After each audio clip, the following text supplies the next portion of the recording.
Prosseguindo então com a programação de hoje, nós teremos a palestra Combatendo Doenças Inventadas e Trazendo a Cura Integral, um assunto de fundamental importância para a saúde da população e das nossas crianças, inclusive, porque nem todo tratamento é sinônimo de saúde e nem todo comportamento é sinônimo de doença. Para iniciarmos essa palestra, nós vamos passar inicialmente um vídeo e depois nós vamos chamar aqui algumas profissionais da área da saúde mental.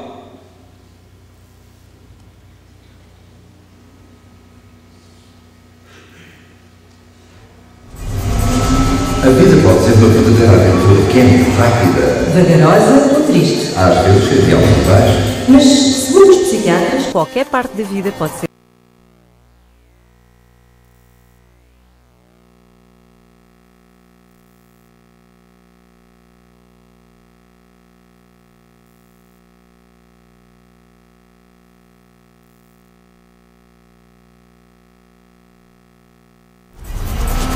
A vida pode ser uma verdadeira aventura quente, rápida, vagarosa ou triste, às vezes cheia de altos e baixos. mas, segundo os psiquiatras, qualquer parte da vida pode ser rotulada de doença mental. A sério? Como por exemplo? Digamos que você tem estado perturbado depois de uma separação. Bem, isso pode ser rotulado de depressão, E se você estiver nervoso antes de falar em público, isso é? distúrbio de ansiedade, Ou ser muito falador e superativo. maníaco.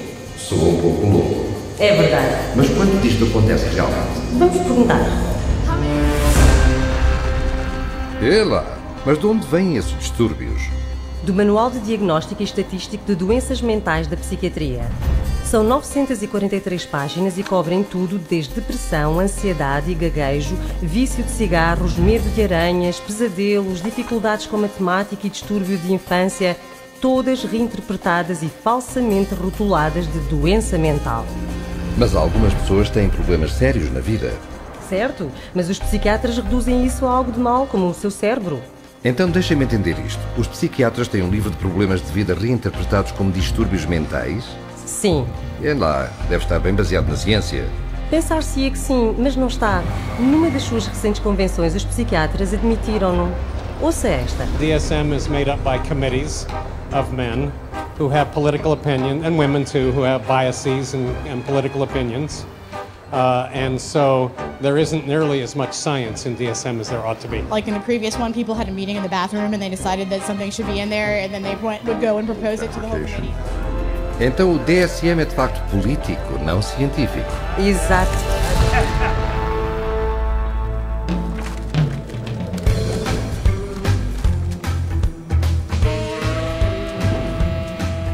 Pensei que os psiquiatras queriam ser vistos como médicos, Tem razão. É por isso que fizeram o seu manual parecer muito mais científico. o que não era. Então o que fizeram? Eles decidiram que a próxima edição do DSM ia ser completamente diferente. Foi uma decisão que mudou a psiquiatria para sempre. Down to the brain by talking to a child and observing them for 2 hours. You don't, okay? It's pure guesswork. É lá, isto é a sério? Veja por si. Uma pessoa com uma câmara oculta foi a diferentes psiquiatras pedindo-lhes para ser testada quanto a uma doença mental. Of any scientific test? Not that I'm prepared to do this time. No, but So you getting that I have adjustment, what do we well, have? adjustment disorder with mixed emotional features. It just means situational stress. Right, It's but- a formal diagnosis. But I'm saying just where do you get that from? I take you at face value. In terms of diagnosis, there's no way that I can x-ray or project or So it's very hard to have anything to measure. Because whatever's going wrong is happening in there, and we just can't go in and open up, somebody's skull and scoop something out to measure. Right now, we don't have an X-ray or blood test. That doesn't mean that the diagnosis is not good. The diagnosis is for insurance, and I'm not really trying to think too much in terms of diagnosis. I don't really see that as my main job here to make a diagnosis, except to do something for the insurance. reasonably accurate. But we don't even really know what's going wrong in the brain. So all the things that we found were found by accident. Estou estupefacto. O diagnóstico psiquiátrico é baseado puramente em opinião individual. Não importa o que façam, eles estão errados. A BBC da Grã-Bretanha mostrou um programa onde 10 voluntários, 5 considerados mentalmente doentes, foram observados por 3 peritos de saúde mental para determinar quem era quem. Epa. Veja isto. We think that it's likely that you've had a history of bipolar disorder. Is that correct? You're wrong. Okay. We've come to the conclusion that at some time you've been diagnosed with a mood disorder. You're wrong. We were wondering whether at some point in your life maybe that you had suffered from a significant psychiatric problem of some kind or other. No. Not at all. You are wrong. All right, okay. 3 wrong diagnoses in a row. After a whole week of observation, the panel have identified just 2 out of 5 disorders. Lá se vai a ciência. Ora bem.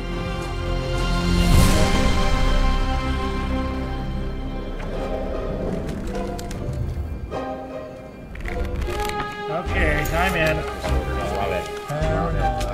And I got a pair of compulsive disorders here. Como podem os psiquiatras dizer que se baseiam em evidência quando não têm nenhuma evidência? Vai mais longe. Os psiquiatras não têm testes para provar o distúrbio mental que rotulam e nem conseguem definir o que é um distúrbio mental. Não.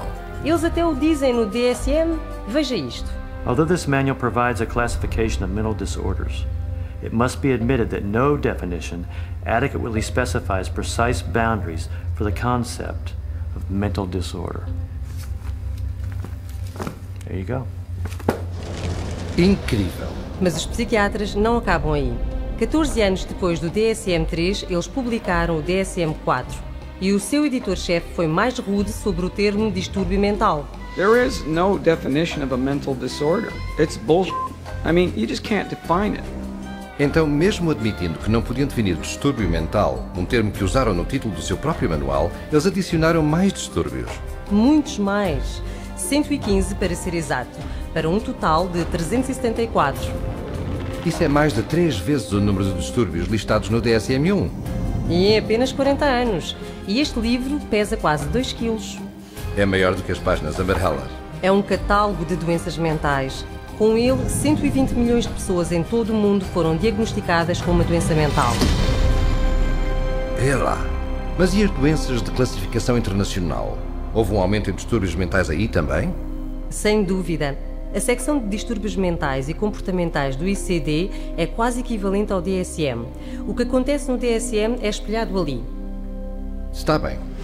Até agora descobrimos que não há um teste para identificar ou confirmar um diagnóstico de distúrbio mental, não há uma prova para a teoria do desequilíbrio químico e eles nem sabem o que é um distúrbio mental. E eles admitem-no, pelo menos uns aos outros. É claro, até o presidente eleito da Associação Psiquiátrica Americana disse que o DSM é uma piada.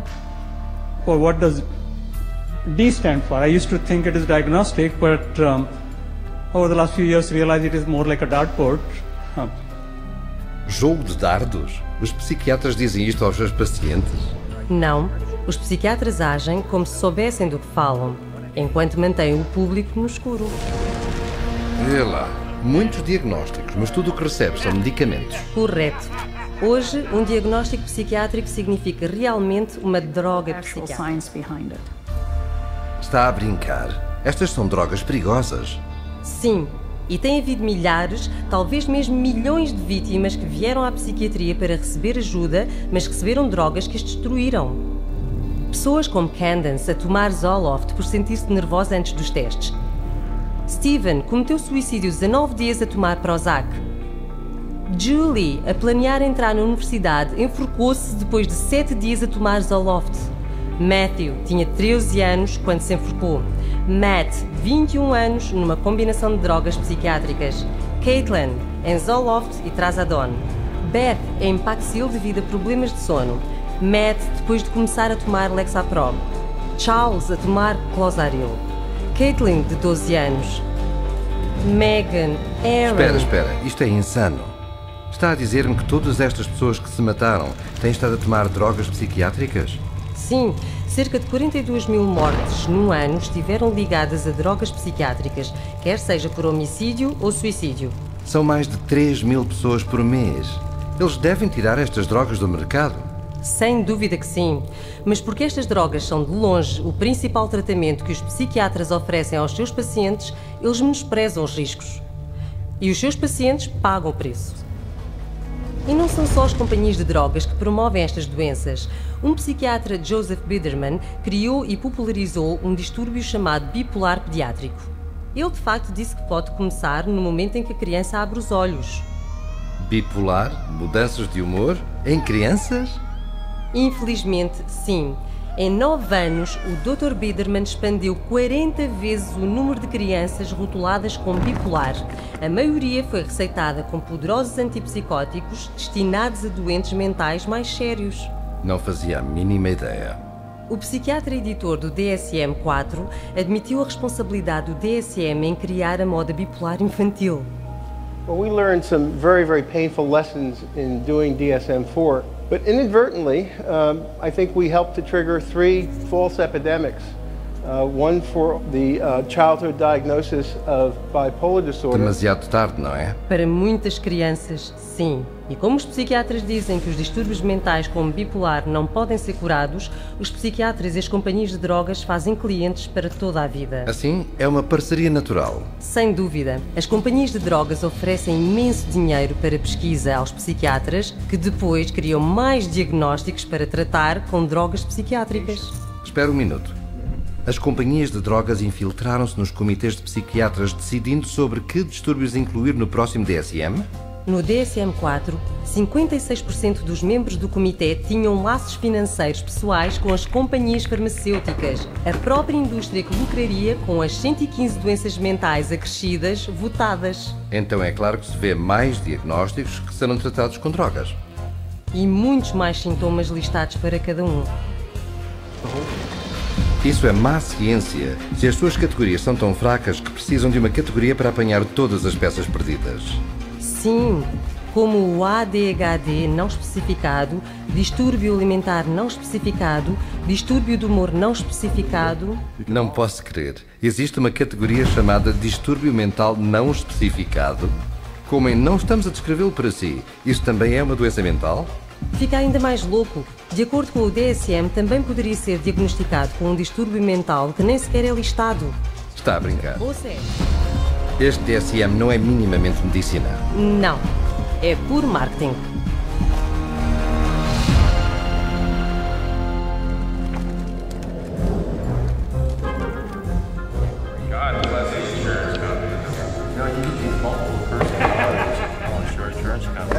Insurance billing, that's the big money right there.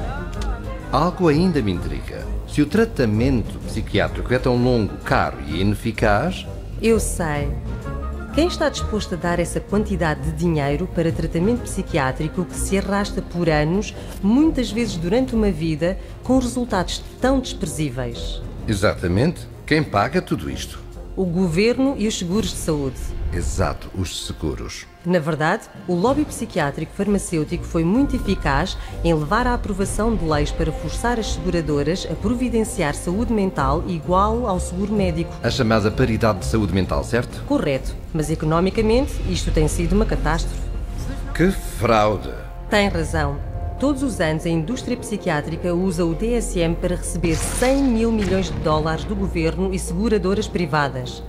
E isso é só um país. Agora estou a ver o quanto o DSM aumentou os custos do tratamento médico. Eu sei. A média da conta de seguros dos psiquiatras é o dobro do tratamento médico geral. E isso sobe o que se tem de pagar às seguradoras. Certo. E desperdiça impostos também. O programa de seguros de saúde mental do Texas foi quase à falência por uma classe de drogas psiquiátricas muito caras, normalmente receitadas por distúrbio bipolar. É lá, isso são muitas drogas. Claro que são. E ainda por cima, dado que os diagnósticos do DSM são tão arbitrários, outro enorme e custoso problema é a fraude de seguros. Hospitais psiquiátricos privados foram apanhados a passarem-se por clínicas de emagrecimento para atrair pessoas. Come with me. Pagando a recrutadores $3.000 por cabeça para trazer pacientes segurados pelo governo. How many more you got coming? A bunch.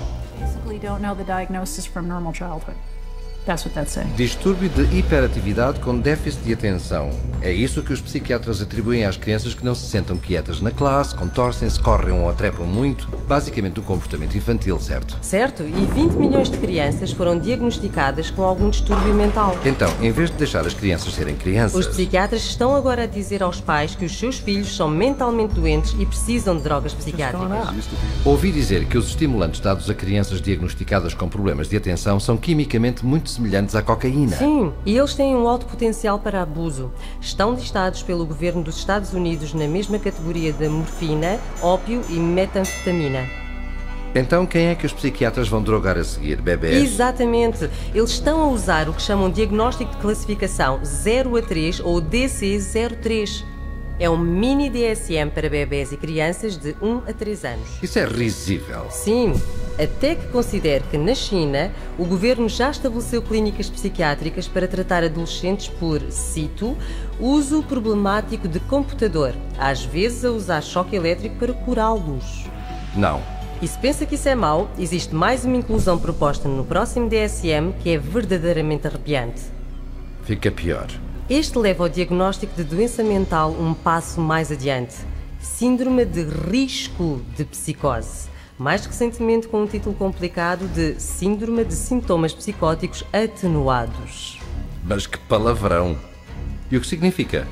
A really scary thing that's coming on the horizon is to come up with a whole bunch of diagnoses in there that are looking at people who currently are mentally well-adjusted, but have a risk of developing a mental illness in the future. Espera um momento. Os psiquiatras pensam realmente que podem predizer um distúrbio algures no futuro?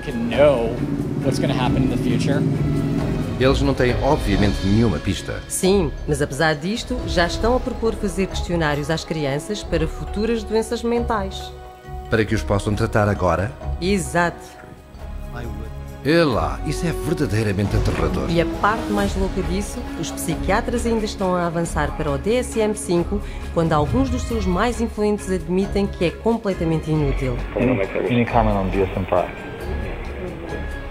It's of no use to us in the rest of the world. Mesmo o psiquiatra encarregue do Instituto Nacional de Saúde Mental não está entusiasmado sobre isso. I don't do DSM. I'm not involved. So, and that maybe tells you more than anything. NIMH is not involved with DSM-5. Então o tipo principal na maior organização psiquiátrica do governo do mundo não quer ter nada a ver com o DSM. É assim que parece. É uma farsa total. Isso é de loucos. Sim, mas tudo isso está concebido para encaixar mais pessoas sob o diagnóstico da psiquiatria. Para que possam cobrar até mais comportamento normal. Ora, aí tem.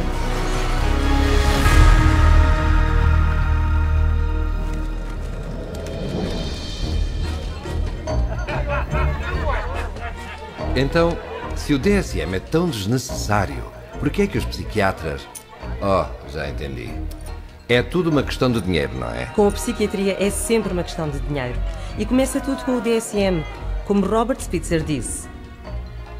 The American Psychiatric Association found out it could make a lot of money by selling it.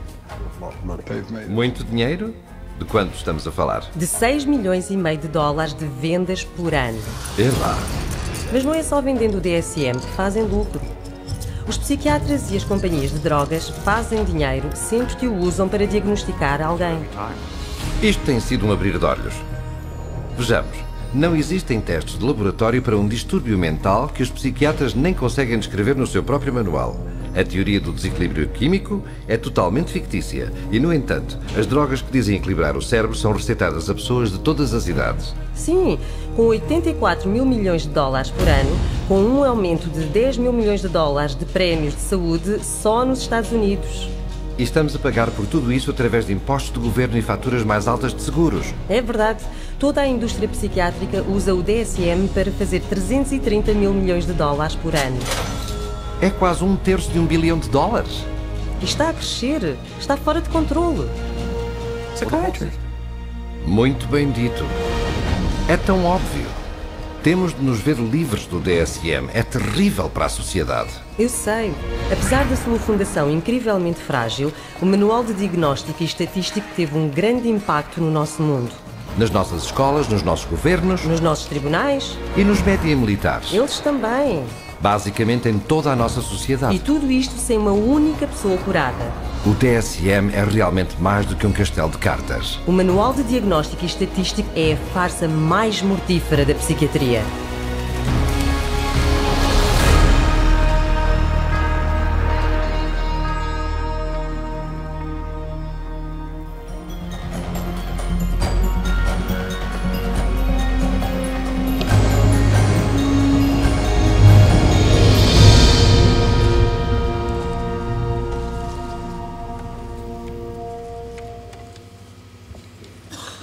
Queremos então chamar aqui ao palco Maria Beatriz Kreger.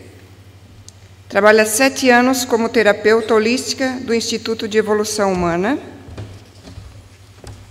Jaqueline Fransman, formada em psicologia, trabalha há 5 anos em instituições hospitalares da região. Durante a graduação, realizou estágio na área hospitalar clínica e psiquiátrica. Flávia Scherer Centenário, psicóloga, pós-graduada em Gestão de Recursos Humanos, atua na área clínica e atualmente Recursos Humanos. E Rosane Voltolini, psicóloga, pós-graduada em Psicologia e Saúde Mental Coletiva, coordenadora de programas internacionais de educação emocional para crianças. Vamos ouvi-las então.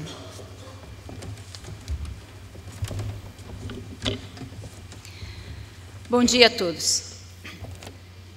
Bom, nosso depoimento hoje aqui se baseia numa grande descoberta que o José Fernando Araújo fez e traz para a gente, e do qual eu me sinto privilegiada por estar acompanhando de perto há 13 anos, primeiro no Recanto do Saber, a CEIU, como espírita, e segundo, profissionalmente, no Instituto de Evolução Humana. Nós recebemos casos na CEIU, vários casos de doenças diagnosticadas pela psicologia e pela psiquiatria, e os quais eu quero relatar hoje para vocês, que são casos que a gente traz de cura que obtivemos através do PEN. Essa descoberta que o José Fernando traz hoje. O PEN significa Princípio Elementar Natural, ou seja, cada um de nós está inserido numa base dessa. E hoje ele trará para a gente. Mas primeiro gostaria de falar para vocês de mim, da minha pessoa, de como conheci José Fernando. Ao adentrar a CEIU, fui convidada a participar de cursos do Espiritismo e de fluidoterapia, o qual nós, como espíritas, conhecemos como passe. Na época, meu comportamento era de uma pessoa extremamente arrogante, orgulhosa e muito crítica. Quem me conhece bem o sabe, né? Esse comportamento consegui melhorar bastante. Eu não vou dizer para vocês aqui que não tenho mais orgulho, que não sou mais arrogante, porque no decorrer do caminho da gente, a gente se pega em algumas situações revolvendo o passado, né? Voltando às bases, voltando às origens. Mas este conhecimento do princípio elementar, sabendo do qual eu faço parte, me fez reconhecer e hoje conseguir me melhorar bastante. E ao conhecer José Fernando, através do curso, na verdade, primeiro, o curso, quem monitorava o curso, quem administrava o curso para a gente era o André Nates, outro trabalhador da CEIU. Mas, num determinado dia, o José Fernando apareceu lá para dar o curso. Aquele assunto cabia a ele ministrar. Quando ele entrou, olhei para ele e senti uma antipatia. Por quê? Porque ele passava uma segurança, uma firmeza no comportamento, e quando começou a ministrar o curso, após se identificar, se apresentar para a gente, a segurança era maior ainda naquilo que ele falava. E isso me deixou desconfortável. Pensei, não gosto dessa pessoa. Gostaria que o André estivesse aqui dando aula para a gente. A minha surpresa maior foi que ele, ao mesmo tempo em que ele estava ministrando, falando, mostrando para a gente o conhecimento que ele trazia, ele caminhou até mim, parou do meu lado, sem olhar para mim, naturalmente. Ele disse, para aquela pessoa que está pensando que não gosta de mim, não tem problema, fica tranquila, na próxima aula o André estará aqui. Gente, vocês não fazem ideia da vergonha que eu senti naquele momento dentro de mim. Me senti envergonhada, mas passou. Pensei, eu estava prestando atenção no que ele estava esclarecendo. Na verdade, era um momento em que eu estava ansiosa por conhecimento. Estava perdida em mim mesma. E o conhecimento que ele estava passando me chamou muito mais atenção. Não, espera aí, vou dar mais uma oportunidade para esse cara. Quem é ele? Do que ele está falando? Mas ele estava falando do comportamento humano. Mais do que isso, gente, ele estava falando sobre como eu me comportava. E o que mais me impressionou foi e me chamou a atenção, quem esse cara pensa que é? Ele está falando de mim, que é o conhecimento que ele vai trazer hoje para nós. Vou dar mais uma oportunidade para ele e dei continuidade. E nessa oportunidade, conhecendo melhor ele, estou ao lado dele até hoje, do qual sou muito grata por ter o privilégio de ter ele como, eu poderia dizer aqui, mentor, tanto espiritual como profissional. Mas falando dos casos ainda para vocês. Um dos casos que eu me recordo que a gente acompanhou na CEIU, juntamente com a equipe de trabalho de tratamento lá, foi de um pré-adolescente. Devia ter uns 11, 12 anos na época. E ele chegou com o diagnóstico de seborreia. Ele tinha uma crosta muito grande nessa região da cabeça, muito grande. Uma crosta grossa, espessa, de gordura. Dermatite seborreica era o diagnóstico médico que ele tinha. E já havia se tratado durante muito tempo com a medicina e não havia encontrado melhora nenhuma. Depois de muito tempo de passes, a fluidoterapia, nós também na CEIU não havíamos visto resultado nenhum. Mas um dia, intuídos pela espiritualidade, a equipe pediu a uma das trabalhadoras, mais tranquila, mais calma, que conversasse com o menino em particular, uma conversa fraterna que a gente costuma chamar, e tentasse descobrir dele o que incomodava ele. Ao conversar com ele, descobrimos que, através dessa trabalhadora, que este menino, esse pré-adolescente, ele faz parte, está inserido no PEN, Princípio Elementar Natural, indolência. Traduzindo, em outras palavras, significa busca pela tranquilidade, pela paz interior e exterior, pessoas que não querem conflitos com ninguém, pessoas que não sabem dizer não, e pessoas que não sabem, não conseguem viver sob pressão. Então, ao conversar com ele, sabíamos disso, descobrimos isso, e descobrimos também o que levava ele a não conseguir curar essa seborreia, esse problema que ele tinha. Na conversa foi descoberto então que a educação dele era baseada numa disciplina um tanto severa, pois seu pai era militar. Então, orientados por essa trabalhadora, orientado de como se comportar, de como agir e reagir ao tratamento sob pressão, também conversado com a mãe e orientado de como deveriam eles em casa tratar este adolescente, a partir de então, obteve-se a cura. Em pouco tempo, obtivemos a cura na CEIU deste problema. Tá.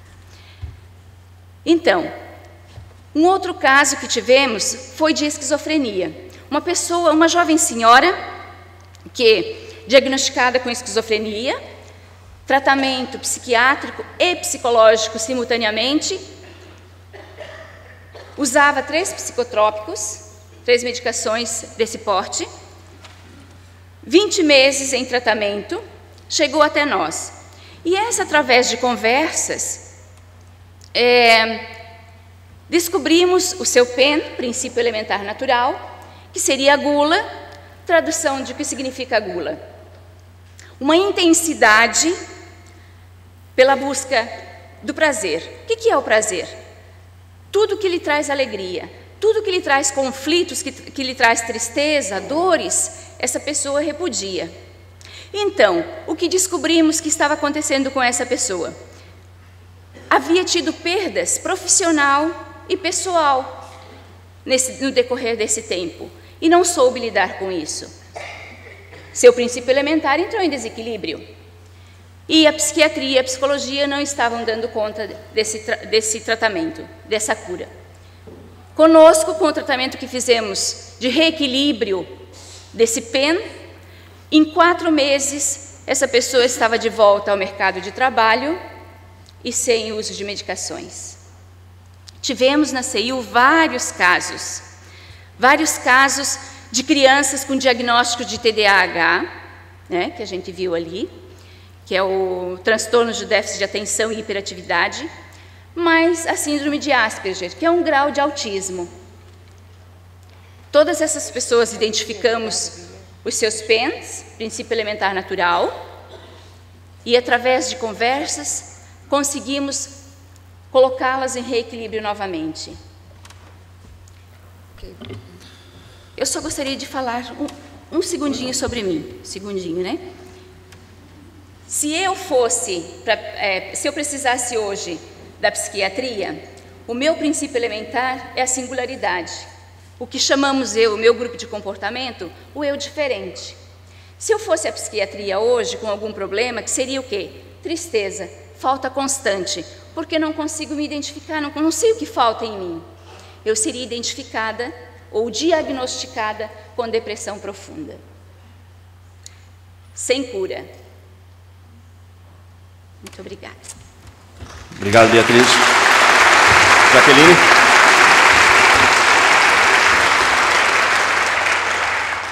Bom dia. Para que as emoções possam deixar contar meu relato, eu vou um pouco mais ler do que falar, senão eu vou mais chorar do que contar para vocês. Pertenço, nessa presente encarnação, a um grupo denominado Otimistas. Minha história na CEIU e trajetória pela descoberta do PEN, princípio elementar natural, começou em 2010, o mesmo ano que adentrei no ramo da psicologia. Não saberia explicar para vocês com exatidão o que me levou para a área do comportamento humano. Apenas posso falar que, dia após dia, quando o vislumbre passou, a vontade de desistir era forte, era frequente. E se fortalecia em cada aula, em cada conceito, onde os professores enquadravam os seres humanos dentro de diagnósticos, prognósticos e síndromes, a qual, para mim, parecia algo desumano, algo inatural, surreal. Vislumbre esse que me tirou do prumo quando eu descobri que eu só seria profissional realmente se eu seguisse uma linha de pensamento comportamental, gestáltica, humanista, psicanalítica, seja qual for. Conforme me aprofundava nos conhecimentos da descoberta das inteligências naturais, muitas habilidades e sentimentos do ser humano começaram a fazer sentido com lógica e veracidade natural. Foi aí que percebi, com muito esforço, que a psicologia seria apenas um título que me possibilitaria utilizar e implantar tais conhecimentos em favor dos outros. Tal percepção ocorreu mais fortemente quando iniciei o estágio do último ano de graduação numa instituição hospitalar da região, a qual prestei atendimentos a pacientes internados em conjunto com demais profissionais do ramo. Esse foi o momento de maior conflito, onde eu realmente queria desistir. Já que os outros profissionais ficavam exigindo, junto com os meus professores, fecha o diagnóstico, faz um prognóstico, queremos medicá-los, precisamos mandá-lo embora, para que outros pacientes possam vir e a gente possa lucrar. Fatos que a gente percebeu de um paciente em si, que realizou uma cirurgia cardíaca, uma trócula de válvula, precisou ficar internado cerca de 5 a 6 meses, onde a única queixa dele era que ele queria ir para casa e queria saber o que realmente ele tinha. Os profissionais, eles ficavam diagnosticando ele como sintomas psicossomáticos, porque ele era muito manhoso, muito choroso, como eles relatavam.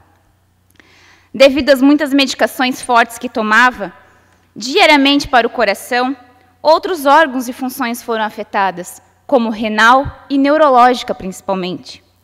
Fato percebido com uma pesquisa profunda em cada efeito colateral de medicação que ele tomava, realizada por mim, em conjunto com outros médicos e psiquiatras.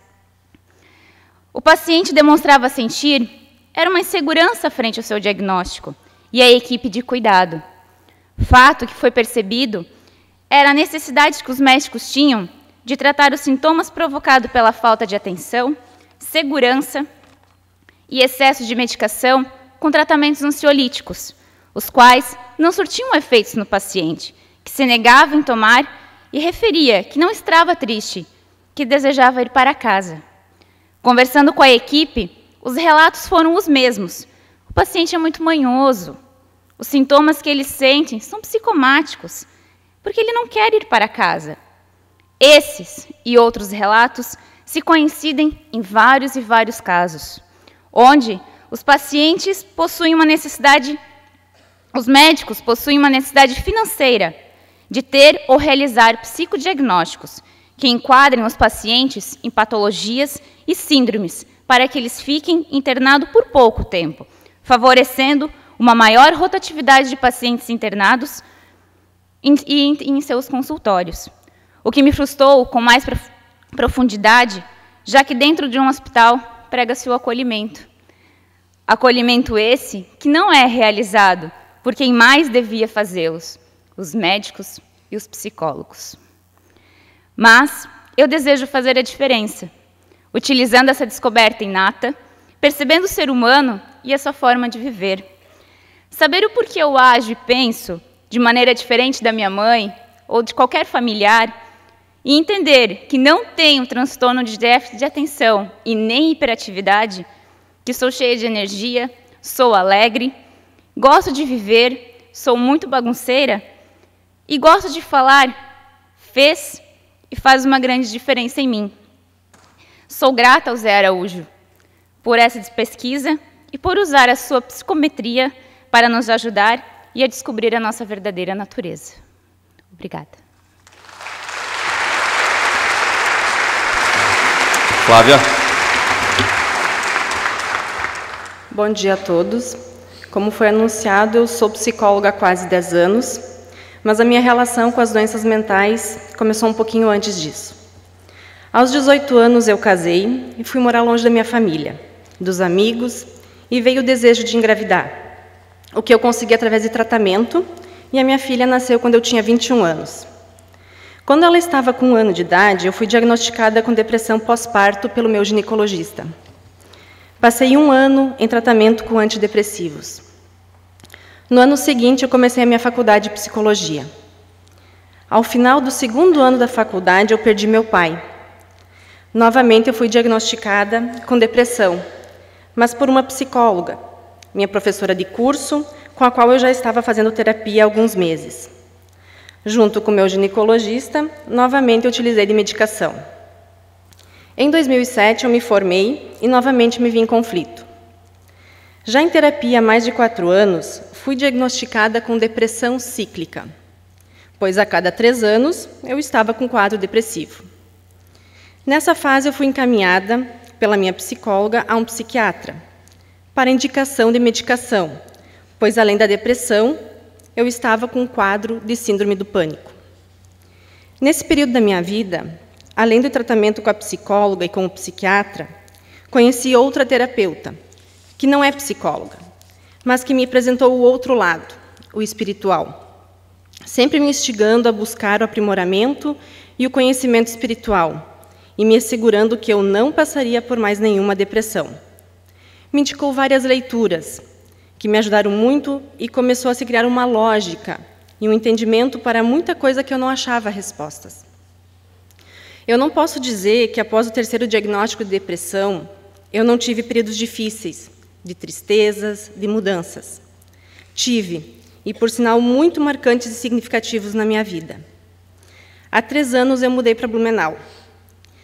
Deixei família a 600 quilômetros de distância, amigos, trabalho, tudo que havia sido construído lá, para vir com meu marido que estava trabalhando aqui. Tudo novo, cidade, a cultura, uma filha adolescente, fazer novas amizades, buscar um novo trabalho, muitas mudanças que eu precisava enfrentar. E um diagnóstico marca, ele rotula, porque por várias vezes eu pensava, a cada 3 anos eu vou ter uma depressão. Há um mês morando em Blumenau, eu participei do primeiro Fore Blu, sem saber muito a respeito, recém-chegado na cidade. E foi um divisor de águas na minha vida. Após o fórum, eu comecei a frequentar o CEIU, Recanto do Saber, e foi através de uma conversa fraterna que eu fui indicada a participar do SOS Emocional. No primeiro encontro que eu participei, o Zé Araújo iria participar, e foi meu primeiro contato direto com a descoberta, com o princípio elementar natural e os grupos de inteligência. Nesse encontro, eu descobri a minha forma de ver a vida e me tranquilizou, porque eu sabia que todos os meus sentimentos, angústias, medos, mágoas, ressentimentos, fazem parte de mim, é natural e não estão errados. Que a falta constante, a culpa, a autocrítica, a nostalgia, ou lembrar demasiado dos fatos e acontecimentos, marcam profundamente a minha vida, e que eu posso sentir tudo isso. Hoje eu posso dizer com toda a certeza que nessa encarnação, o meu princípio elementar natural, que é a singularidade, eu pertenço ao grupo do eu diferente. Essa descoberta, ela me fez compreender tudo aquilo em mim que eu não conseguia entender. Ao final da graduação, principalmente no estágio clínico, eu me defrontei com as patologias e os diagnósticos. E para mim era muito fechado, rotulava demais as pessoas que tinham as suas individualidades negadas, simplesmente pelo fato de enquadrar elas num número do DSM. E isso gerou uma grande frustração quanto à minha profissão, me fazendo pensar até em desistir. Hoje, como psicóloga, profissional da área da saúde, eu acredito que se cada um pudesse ter acesso a essa descoberta e a compreensão que ela traz a cada um, com certeza, muitos diagnósticos seriam invalidados e sem a necessidade de medicação. Eu agradeço sinceramente ao Zé, ao CEIU, por estar difundindo essa descoberta a muitas pessoas, e gostaria que muitos profissionais possam fazer uso dela na busca do verdadeiro conhecimento da natureza humana e que tranquilizassem a todos por isso. Obrigada. Rosane Voltolini. Então, bom dia a todos. Queria contar rapidamente como eu conheci o CEIU. Eu trabalho com programas internacionais de prevenção ao suicídio que promovem saúde emocional em crianças na primeira infância. E uma colega de trabalho, nas nossas idas e vindas de viagens de trabalho, falava com muito entusiasmo do trabalho desenvolvido no CEIU. Só que, como eu faço parte, né, da base também do PEN, da singularidade, eu tenho uma autocrítica muito forte. E eu ficava imaginando, nossa, isso aí é balela, o que ela está contando. Só que o que eu percebi, o entusiasmo dela permaneceu por muito tempo. E isso, para mim, soou um alerta. Né? Que negócio é esse que mantém uma pessoa entusiasmada por tanto tempo? E aí eu me propus a ir conhecer o trabalho do CEIU. Fiquei mais ou menos 1 ano investigando. Fiz cursos, né? Fiz o SOS, fiz o Identidade, o primeiro. Depois de 1 ano que, né, nesse período é que eu fui me convencendo e fui constatando em mim o mesmo entusiasmo que eu via na Betânia, eu constatava em mim, né? Então, o que eu descobri nesse estudo minucioso que o José Fernando fez foram muitas respostas que eu não tive nem na minha graduação e nem na minha pós-graduação. Eu sempre acreditei em habilidades inatas, mas na graduação eu não tive nenhum acesso a isso. né, a esse estudo.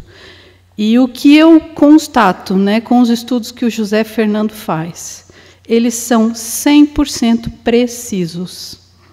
Eles não padronizam, que era algo que me incomodava na psiquiatria atual, né, que hoje você está com uma tristeza, facilmente você é diagnosticado com depressão. Então, padroniza com muita facilidade. E o que ele compilou, que está na natureza, não padroniza. E, através disso, a gente passa verdadeiramente a se conhecer. Como eu faço parte de um grupo natural denominado Eu Diferente, igual as meninas, se eu fosse o psiquiatra, com toda certeza, eu também seria diagnosticada como depressiva crônica, né? E algo que eu sempre, muitas questões na minha vida que eu sempre ficava me perguntando, mas por que eu sinto isso?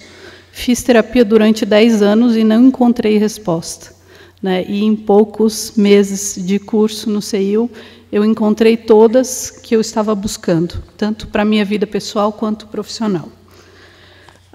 Como eu trabalho com programas que promovem a saúde emocional de criança, eu queria trazer alguns dados mundiais relacionados à medicalização, tanto de crianças quanto de adultos. Porque isso me causa uma tristeza muito grande, perceber e constatar que hoje o objetivo primeiro não é promover a saúde, buscar a saúde, manter as pessoas saudáveis. Me dá a impressão muito forte que hoje o que se busca é criar doenças e manter as pessoas doentes para alguém lucrar lá na frente. E, pelo que a gente constata, trabalhando nesse ambiente escolar, a gente está vivendo a era da palmatória química, que é mais fácil receitar um medicamento do que você parar e escutar a criança, ver o que ela está sentindo. Então, vou trazer alguns dados. Dados mundiais. Um crescimento de 940% em 4 anos de medicalização. Só no Brasil houve um aumento de 1.615% nos últimos 10 anos de medicalização. O que é incrível, coincidência ou não, que nos últimos 10 anos, Brasil, isso são dados da Organização Mundial de Saúde, houve um aumento de 40% no índice de suicídio entre crianças e adolescentes. Hoje, cada vez mais jovens, as crianças estão cometendo o suicídio. E isso é alarmante. A gente precisa fazer alguma coisa para mudar esse panorama. Semana passada saiu dados da Bahia, um aumento de 3.000% de 2009 a 2014 pessoas medicadas. 2 cidades em Minas, eles fizeram um cálculo recentemente, 10 cápsulas por habitante. É muita medicação. O órgão de vigilância sanitária americano traz dados mais assustadores ainda, que o risco de morte súbita de crianças que tomam o metilfenidato, que é a Ritalina, o Concerta, né, nomes, é de 10 a 14 vezes maior do que em crianças que não tomam. Fizeram um estudo aqui no Brasil, psiquiatras e neurologistas da Unicamp, USP, Instituto Glia de Pesquisa em Neurociência, Albert Einstein College of Medicine, dos Estados Unidos, e apresentaram num Congresso Mundial de TDAH. Eles entrevistaram e avaliaram quase 6.000 jovens de 4 a 18 anos de 16 estados brasileiros. E eles constataram que 75% dos diagnósticos estavam errados. Então, um número imenso de crianças tomando a medicação com diagnóstico errado. Outro estudo feito na Universidade de Utah, no Centro de Estudos de Genética, eles fizeram um estudo com dependentes químicos e eles constataram que mais de 30% dos dependentes químicos utilizaram metilfenidato na infância, na primeira infância dos anos escolares. Um dado que o Zé, eu acho que ele não sabe ainda, mas o Instituto Nacional de Saúde Mental dos Estados Unidos retirou recentemente o apoio ao DSM-4, o apoio financeiro, que eles bancavam uma parte, por falta de credibilidade nas pesquisas. Dr. Peter Breggin, que é um estudioso, militante da causa, ele fala que qualquer anormalidade cerebral nestas crianças é quase certamente causada pela medicação prévia, pela exposição à medicação. E aí, nos estudos dele, ele comprova que crianças que utilizam medicação, elas passam a desenvolver bipolaridade, transtornos, alucinações. Né? Tudo que, na verdade, ela deveria buscar para tratar, ela causa tomando a medicação. Dr. David Healy, se vocês tiverem interesse, depois eu posso passar as referências, tá? Eu só vou falar mais rapidinho. Dr. David Healy, que também é um psiquiatra estudioso nessa área, ele analisou os massacres nas escolas americanas. De 13, que ele pôde investigar mais detalhadamente, 9 crianças eram usuárias de medicação controlada. Doutora Maria Aparecida Moisés, que é uma pesquisadora pediatra da Unicamp e também aqui no Brasil, ela é uma militante na causa, ela fala que o que se fala hoje de efeito positivo da medicação, que acalma as crianças, põe ela no eixo, foca, na verdade são sinais de toxicidade, que a criança está tóxica. E isso, Dr. Peter fala isso, Dr. David fala isso, vocês podem pesquisar na internet, que quando aquele movimento de acalmou, nos livros de farmacologia, ele está lá, é o efeito zumbi. Então, o que eu queria deixar para vocês, né? Eu queria que os pais ficassem atentos aos filhos, que percebam eles, olhem, vejam os conflitos que eles estão vivendo, acreditem mais no potencial deles, sejam críticos quando alguém taxar, der algum diagnóstico, né? Não aceite numa consulta de 15 minutos. Em 15 minutos é humanamente impossível você fazer algum diagnóstico de alguma coisa. Se alguém me contasse, eu não ia acreditar, mas essa semana minha filha foi diagnosticada com hiperatividade. E o mais absurdo do absurdo é que ela nem presente na consulta ela não estava. A médica diagnosticou e ia passar uma receita de Ritalina, insistiu para o meu marido dar para minha filha sem vê-la. Isso é um absurdo. Se alguém me contasse, eu não ia acreditar, mas eu vivi isso há 2 dias atrás. Minha filha é super agitada, é uma criança saudável, curiosa, brincalhona, serelepe, só que é a natureza dela. Ela vai precisar aprender a lidar com essa natureza. Então, acreditem no potencial deles, né? Sejam críticos quando alguém põe algum rótulo. Em vez de dar a pílula milagrosa, vamos passar a escutar as crianças, ver o que elas estão sofrendo, o que elas têm a dizer. E como os transtornos mentais, né, eles não têm critérios biológicos para determinar a ausência, ou seja, você não consegue constatar num exame clínico o transtorno mental. Não existe.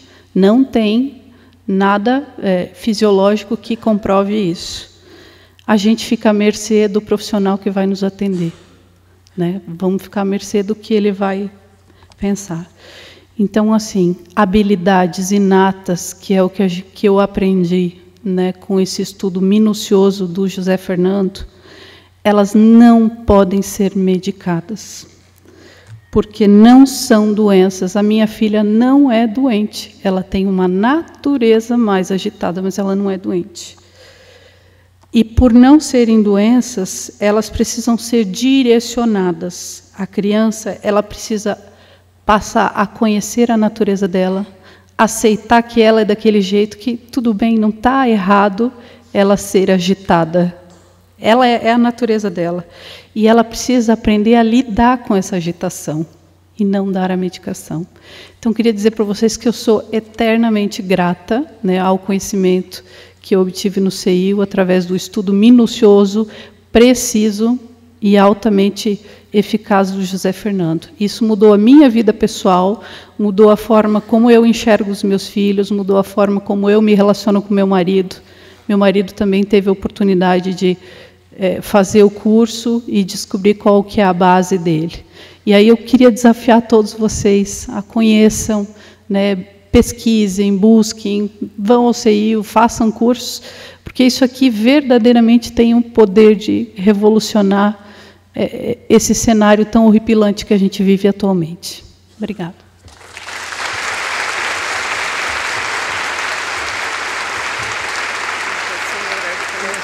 Eu sei, mas isso é importante. Pessoal, desculpem, já extrapolamos bastante o tempo de Zé Araújo, do José Fernando aqui, mas é importante, nenhuma de nós lembrou de colocar que falamos do CEIU, somos gratos ao CEIU, ao José Fernando Araújo, porque nos conhecemos lá, mas este conhecimento, essa descoberta, é da vida profissional dele. Ele cedeu este conhecimento ao CEIU há muito tempo e vem cedendo até hoje para nós. Ou seja, ele tem a profissão, o Instituto de Evolução Humana está lá com o conhecimento, com essa descoberta, aplicando para as pessoas, pessoalmente, nas empresas, mas há muito tempo ele cede este conhecimento, ele dá para nós gratuitamente no CEIU. E é de lá que a gente tem tido essas várias curas e foi lá que a gente conheceu. E a gente esqueceu de falar isso. Muito obrigada. Obrigado, Beatriz. Já que, depois de tantos depoimentos, eu não quero aqui ser um dos depoentes, mas também eu e minha esposa tivemos o privilégio de conhecer esse princípio elementar natural e, por conta disso, acabamos resistindo à pressão de alguns profissionais da educação, também indicando o nosso filho para que procurasse um profissional da área psiquiátrica. E eu estava escutando a fala, principalmente da Rosane ali, né? E eu estava revivendo o meu filho, né? Meu filho faz parte do grupo natural, que a Beatriz falou no primeiro caso ali, né? Que é o da paz, da tranquilidade. E a forma como eu educava ele, na base da muita pressão, eu estava perdendo ele para as drogas. Mas, a Flávia falando, na verdade, eu poderia ter perdido ele para o suicídio também.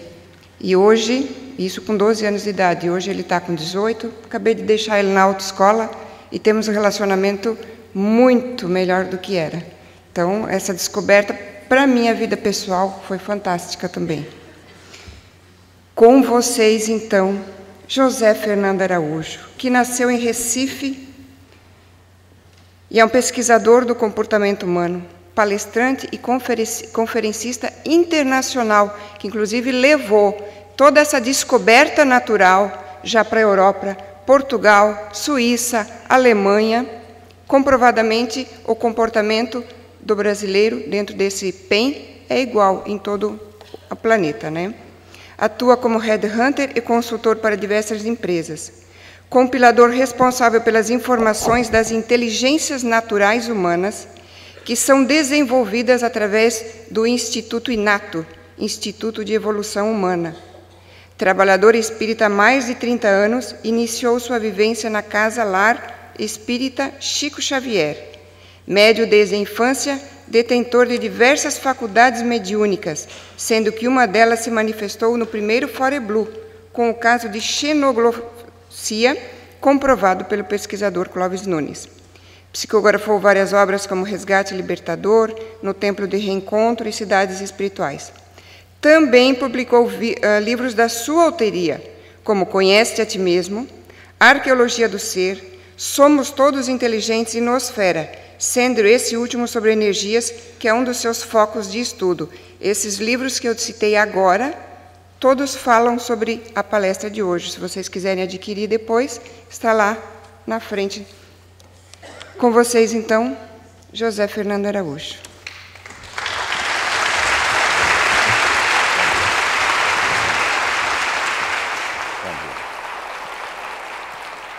Muita paz para todos nessa manhã linda, né, em Blumenau. Quem não é de Blumenau deve ter sentido o frio gelado, né, nos ossos. Isso é muito bom. De antemão, eu queria pedir à presidente, né, do CEIU e do trabalho do Foreblu, mais 10 minutos aí. Eu sei que vai atrasar o almoço de vocês, porque senão não vai dar tempo. Não é? Eu gostaria de contar para vocês que A minha palestra original não era essa. Na verdade, a palestra original eu vou ter só 20 minutos para falar. Ela tinha 1h30, 1h40. A espiritualidade fez uma pegadinha comigo, né? O vídeo eu minimizava ele, um vídeo que apareceu ali para mim, eu estava fazendo uns vídeos, o Robson tinha mandado outros vídeos, a Rosana tinha mandado uns vídeos, mas meu foco era os neurotransmissores, que foi uma descoberta que 3 anos eu venho pesquisando com a psicometria nas pessoas e nos grupos de comportamentos naturais. E aí, para encurtar, esse vídeo que vocês viram, ele tem 1h20 minutos. Eu tirei, na verdade, 1h01 do vídeo e que está ali, a gente imprimiu para vocês o resumo, para vocês espalharem isso, e porque a espiritualidade disse que, meu filho, deixe sua palestra para outro dia. A gente quer um stop. Estamos reunidos, grandes psiquiatras do mundo espiritual, e estamos preocupados, porque as pessoas só pensam Eu prefiro trabalhar com você, que é um apêndice, a espiritualidade disse, porque o apêndice ninguém lembra dele, né? De que trabalhar com as pessoas que só querem mostrar o seu conhecimento, só querem mostrar a sua pessoa, mas não estão preocupados com a verdade natural. E a nossa preocupação é só essa, verdade natural. Vamos lá. Essa pergunta, eu acho que ela resume aí, né, um pouco, porque está no livro dos Espíritos. Será que os psiquiatras espíritas já leram sobre isso? Eu perdoo quando eu vejo palestrantes com 80 anos, 79, 75, falarem em Freud. Porque você não pode discutir com uma pessoa de 1920 e pouco que Freud errou, que isso, porque as pessoas, isso se chama paradigma, se chama matrix, isso está no matrix, a pessoa acreditou naquele, fechou, não pode discutir. Existem pessoas com 80 e poucos anos que é diferente. Temos um aqui sentado na minha frente, o professor, grande jornalista Saulo Gomes. Ontem eu conversava com ele, um homem de uma mente aberta fantástica, não é? Mas não são todos. Tem uns que vai dizer assim, o que Freud disse eu faço, não é verdade? Vamos lá. Está ali, ó. Pergunta 145 do Livro dos Espíritos, como se explica que tantos filósofos antigos e modernos, durante tão longo tempo, hajam discutido sobre a ciência psicológica e não tenham chegado a um conhecimento da verdade? Ó, resposta. Esses homens, como eram precursores da eterna doutrina espírita, prepararam, no francês, alguém me falou, que eles não quis dizer doutrina espírita.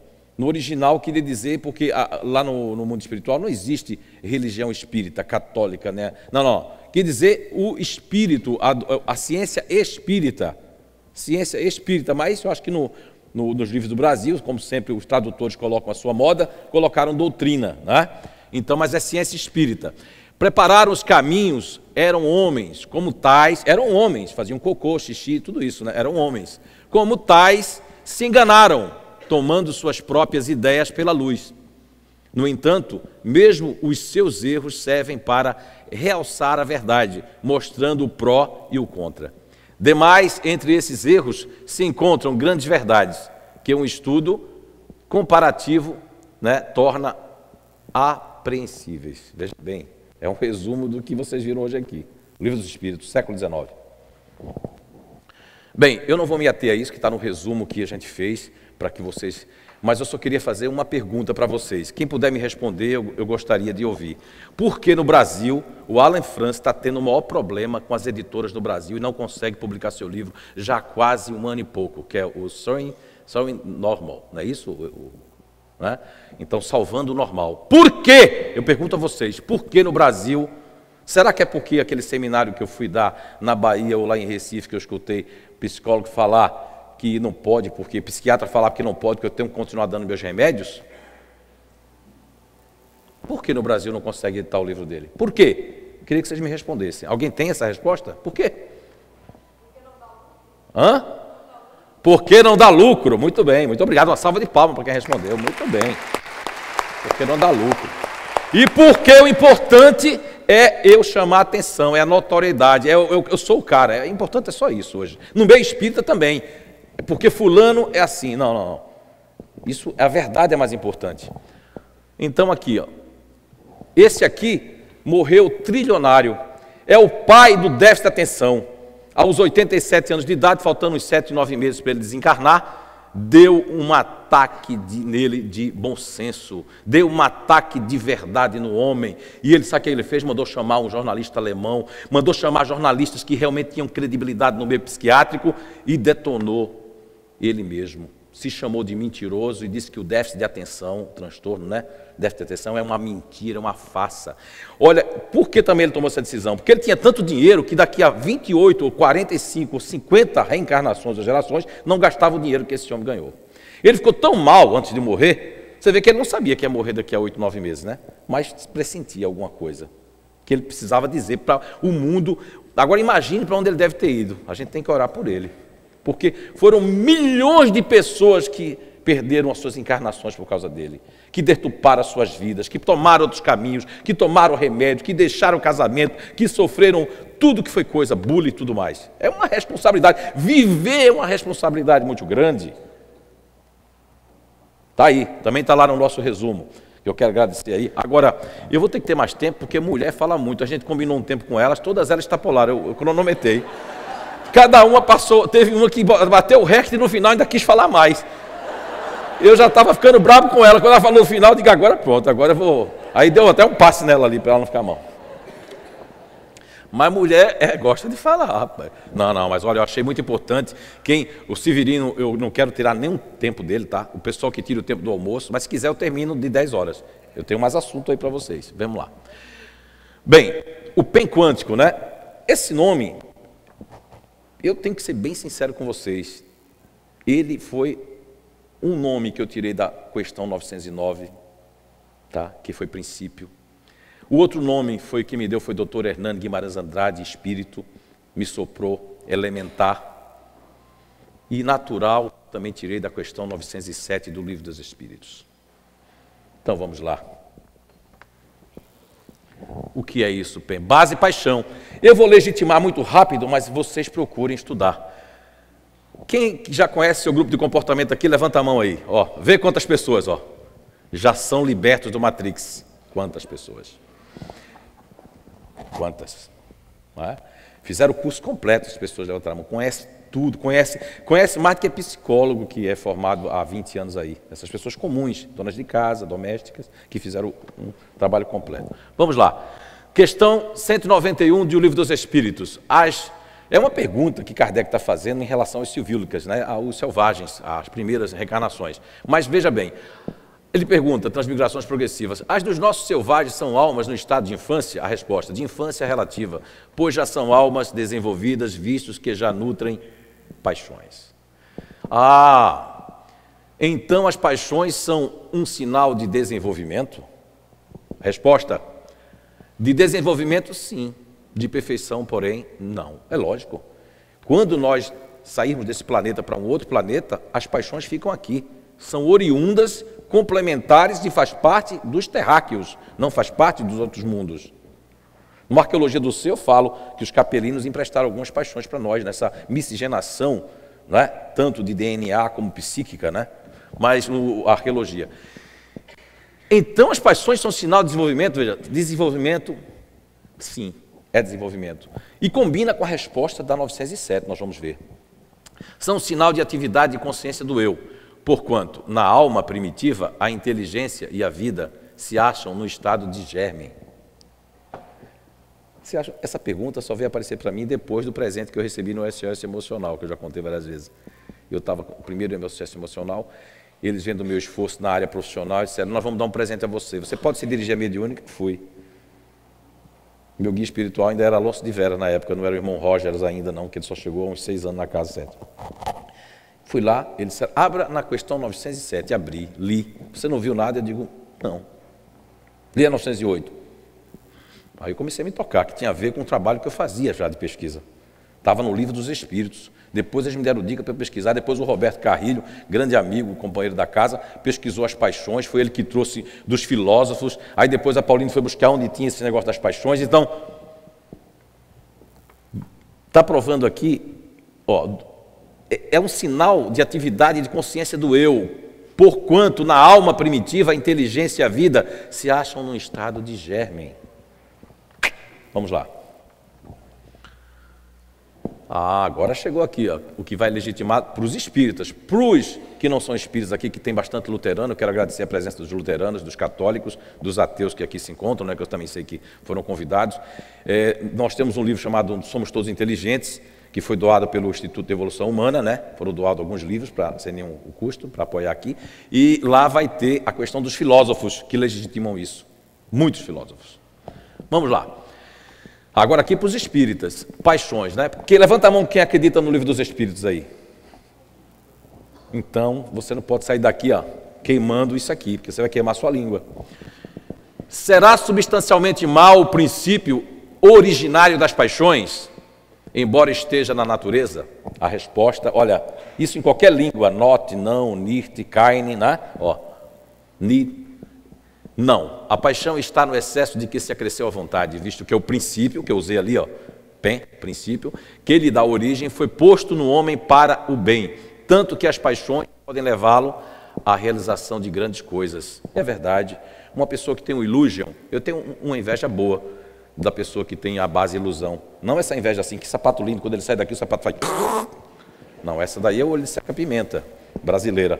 Eu tenho uma inveja boa assim, porque eu tenho 3 filhos que têm o illusion, né? Que tem ilusão como base. E eles, cara, eles são empreendedores, eles pensam no futuro, eles estão sempre longe, né?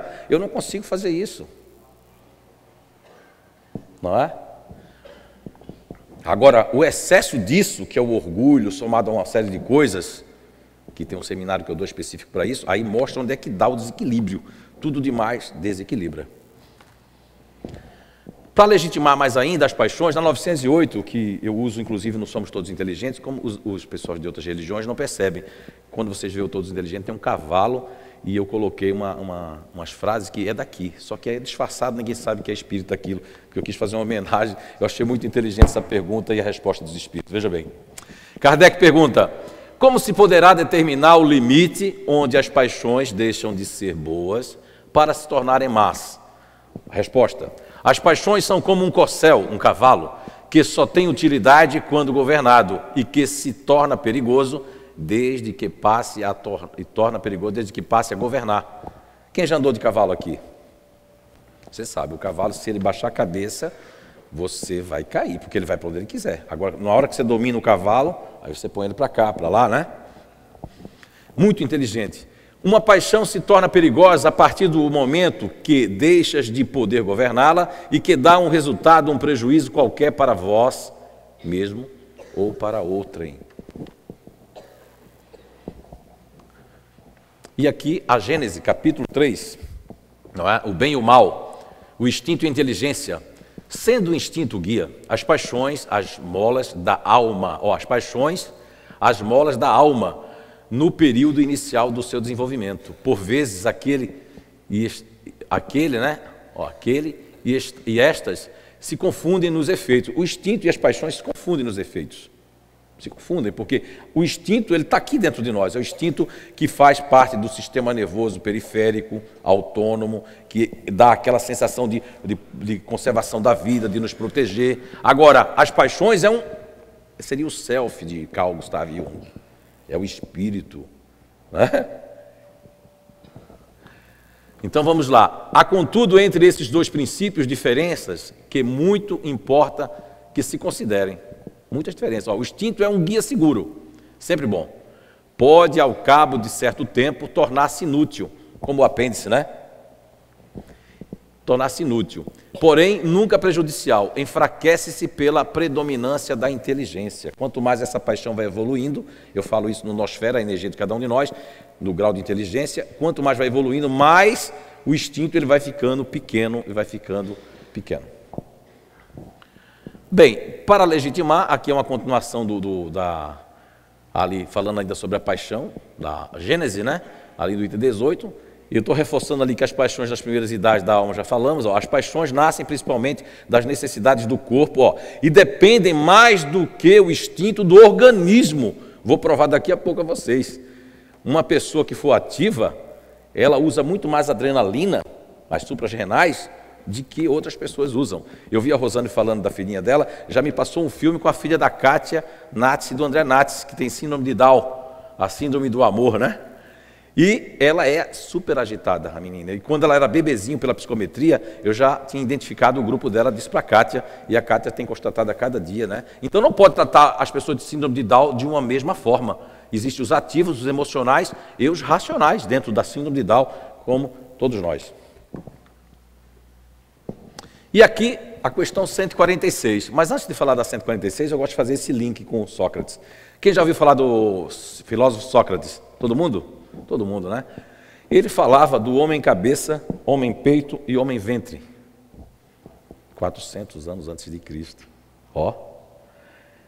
Platão, ele não deixou nada escrito, mas Platão começou a replicar o ensinamento do mestre e chamou que aqui estaria os governantes, aqui os sentinelas e aqui os trabalhadores. Num trabalho político da época que Platão iniciou e que depois Aristóteles matematizou isso aí, deixou, como ele era um sumeriano, né? Aristóteles, ele foi um sumeriano, tinha um conhecimento fantástico. Ele também falou um pouco sobre a paixão também. Mas aí ele disse, Platão, que aqui estariam os trabalhadores. Dr. Paul MacLean, lá no Identidade, quem faz sabe disso, nas 3 camadas cerebrais, chamou de aqui neocórtex, límbico, mamífero, e a camada ativa reptiliana, a mais antiga de todos nós, que fica no hipotálamo, né? Aqui, a gente vai se pegar com a 146, ó. Kardec pergunta, você sabia que a primeira edição do Livro dos Espíritos tinha quase 500 perguntas, não é isso? Todas feitas numa prancheta, sem médium, né? Primeira. Veja bem, essa aqui faz parte lá.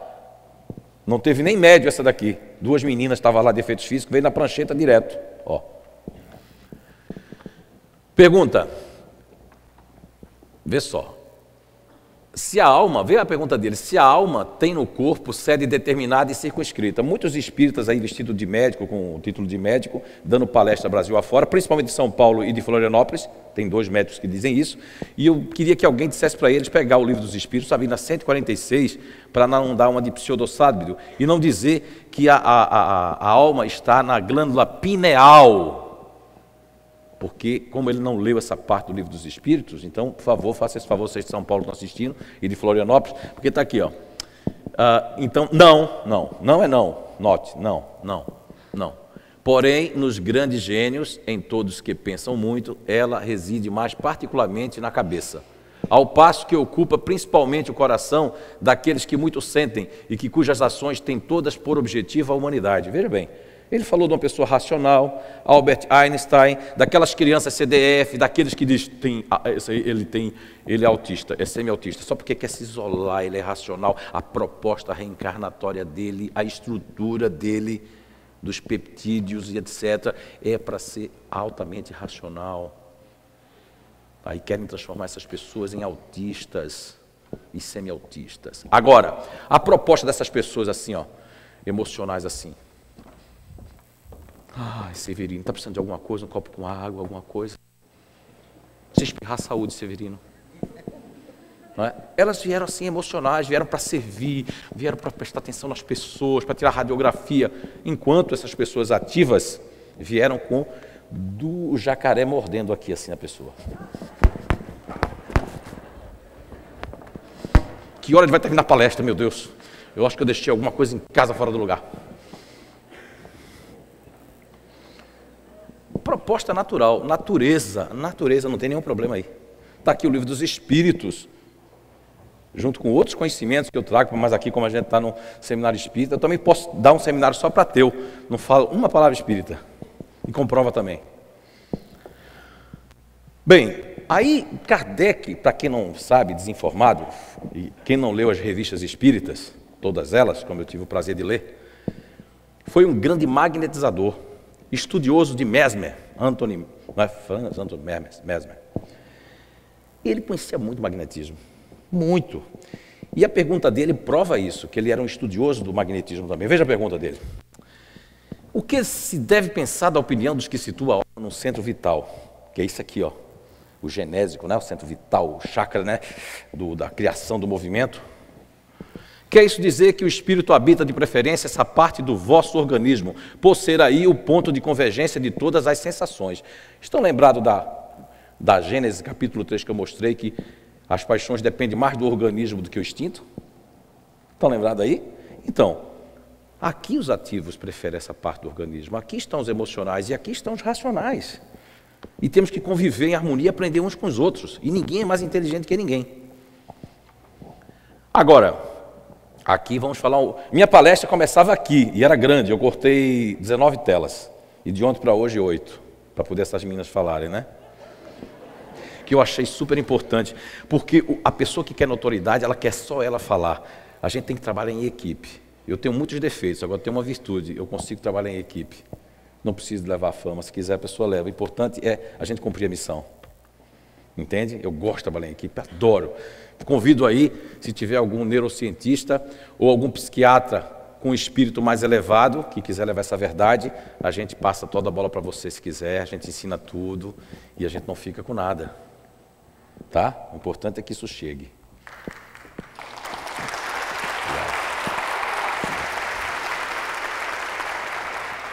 Esse grupo aqui representa os Estados Unidos da América, o pensamento do inconsciente coletivo e da nosfera, tá? Representa 3 filhos que eu tenho, consanguíneos também, né?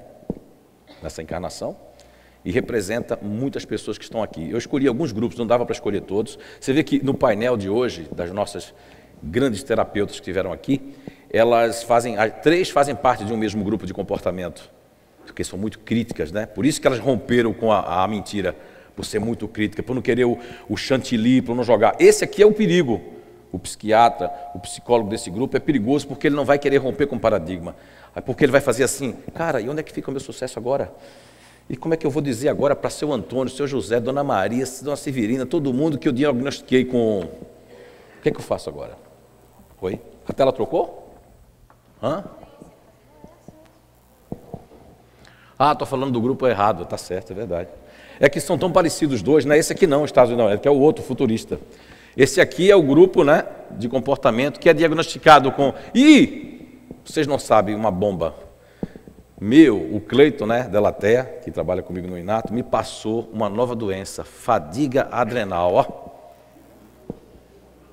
E que os caras que devia estar defendendo, que estava contra os psiquiatras, estão inventando doença também eles. Aí fiquei triste, porque são pessoas que são tão respeitadas no que fazem, do negócio do sal, do negócio de tudo, contra os remédios. Agora eles estão criando para poder vender os remédios naturais deles. Quer dizer que Davi e Golias no meio de querer o interesse pessoal. Veja, a fadiga adrenal... todo fazedor vai ter, porque ele gasta tanta energia, tanta energia, tanta energia, tanta energia, tanta energia, e aí ele faz assim, ó, vai assistir um filme, que você convida o fazedor para assistir um filme, tá? Eu não vou apontar porque eu não faço isso para minha esposa, né, que ela faz parte desse grupo, eu não vou dizer uma coisa dessa. Aí tá, isso aí é mediúnico. Vamos assistir um filme, a minha filha que é a Débora, aí ela senta, ó, a fadiga adrenal dela é o seguinte, ela começa a assistir o filme, ó, porque se ela tiver sem fadiga adrenal, ela assiste o filme assim, ó, estou assistindo.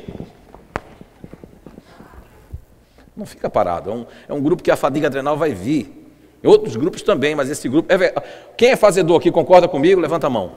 Olha aí, ó, pessoas que sabem que são fazedores, na verdade, é a fadiga adrenal. Aí agora, tome remédio, são pessoas ativas. Quando elas tomar o remédio, elas vão ficar igual um zumbi, assim, ó. Cara, estou com a moleza, não aguento. Qual é o remédio que o psiquiatra tem que passar para uma pessoa dessa? No sentido figurado, uma boa trouxa de roupa para lavar. Ai, que bom, né? Natureza. Agora, esse grupo de comportamento tem maiores níveis de estresse e de irritação. Ou seja, temos 2 neurotransmissores, que um é contrário a esse, que é o GABA, que é o inibidor, que o neutro tem, eu vou mostrar. Esse daqui não tem. Ele tem um neurotransmissor que funciona muito nele, que é produzido, que é um excitatório, que é o glutamato. Um neurotransmissor que excita. Então, essas pessoas aqui são bastante assim, ó.